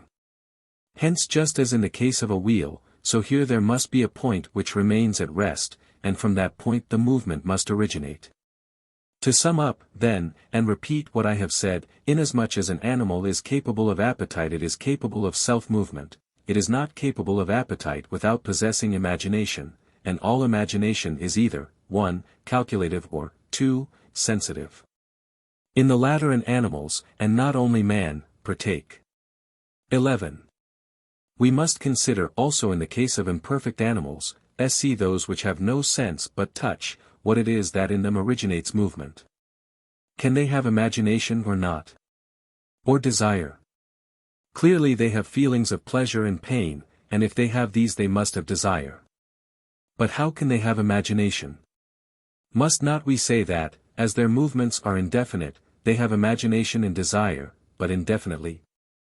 Sensitive imagination, as we have said, is found in all animals, deliberative imagination only in those that are calculative, for whether this or that shall be enacted is already a task requiring calculation. And there must be a single standard to measure by, for that is pursued which is greater. It follows that what acts in this way must be able to make a unity out of several images. This is the reason why imagination is held not to involve opinion, in that it does not involve opinion based on inference, though opinion involves imagination. Hence appetite contains no deliberative element. Sometimes it overpowers wish and sets it in movement, at times wish acts thus upon appetite, like one sphere imparting its movement to another, or appetite acts thus upon appetite, i.e. in the condition of moral weakness, though by nature the higher faculty is always more authoritative and gives rise to movement. Thus 3 modes of movement are possible. The faculty of knowing is never moved but remains at rest. Since the one premise or judgment is universal and the other deals with the particular, for the first tells us that such and such a kind of man should do such and such a kind of act, and the second that this is an act of the kind meant. And I a person of the type intended, it is the latter opinion that really originates movement, not the universal. Or rather it is both, but the one does so while it remains in a state more like rest, while the other partakes in movement. 12. The nutritive soul then must be possessed by everything that is alive, and every such thing is endowed with soul from its birth to its death. For what has been born must grow, reach maturity, and decay, all of which are impossible without nutrition. Therefore the nutritive faculty must be found in everything that grows and decays. But sensation need not be found in all things that live. For it is impossible for touch to belong either, 1, to those whose body is uncompounded, or, 2, to those which are incapable of taking in the forms without their matter.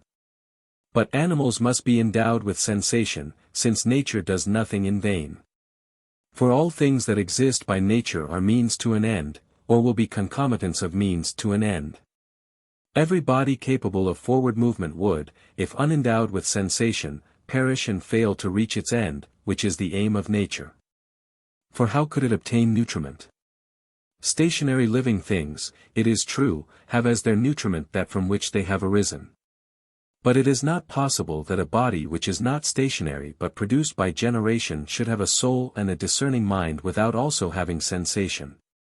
Nor yet even if it were not produced by generation. Why should it not have sensation? Because it were better so either for the body or for the soul. But clearly it would not be better for either. The absence of sensation will not enable the one to think better or the other to exist better. Therefore no body which is not stationary has soul without sensation. But if a body has sensation, it must be either simple or compound. And simple it cannot be, for then it could not have touch, which is indispensable. This is clear from what follows. An animal is a body with soul in it, every body is tangible, i.e. perceptible by touch, hence necessarily, if an animal is to survive, its body must have tactual sensation. All the other senses, e.g. smell, sight, hearing, apprehend through media, but where there is immediate contact the animal, if it has no sensation, will be unable to avoid some things and take others, and so will find it impossible to survive. That is why taste also is a sort of touch, it is relative to nutriment, which is just tangible body, whereas sound, color, and odor are innutritious, and further neither grow nor decay. Hence it is that taste also must be a sort of touch, because it is the sense for what is tangible and nutritious. Both these senses, then, are indispensable to the animal, and it is clear that without touch it is impossible for an animal to be. All the other senses subserve well-being and for that very reason belong not to any and every kind of animal, but only to some, e.g. those capable of forward movement must have them. For, if they are to survive, they must perceive not only by immediate contact but also at a distance from the object. This will be possible if they can perceive through a medium, the medium being affected and moved by the perceptible object, and the animal by the medium.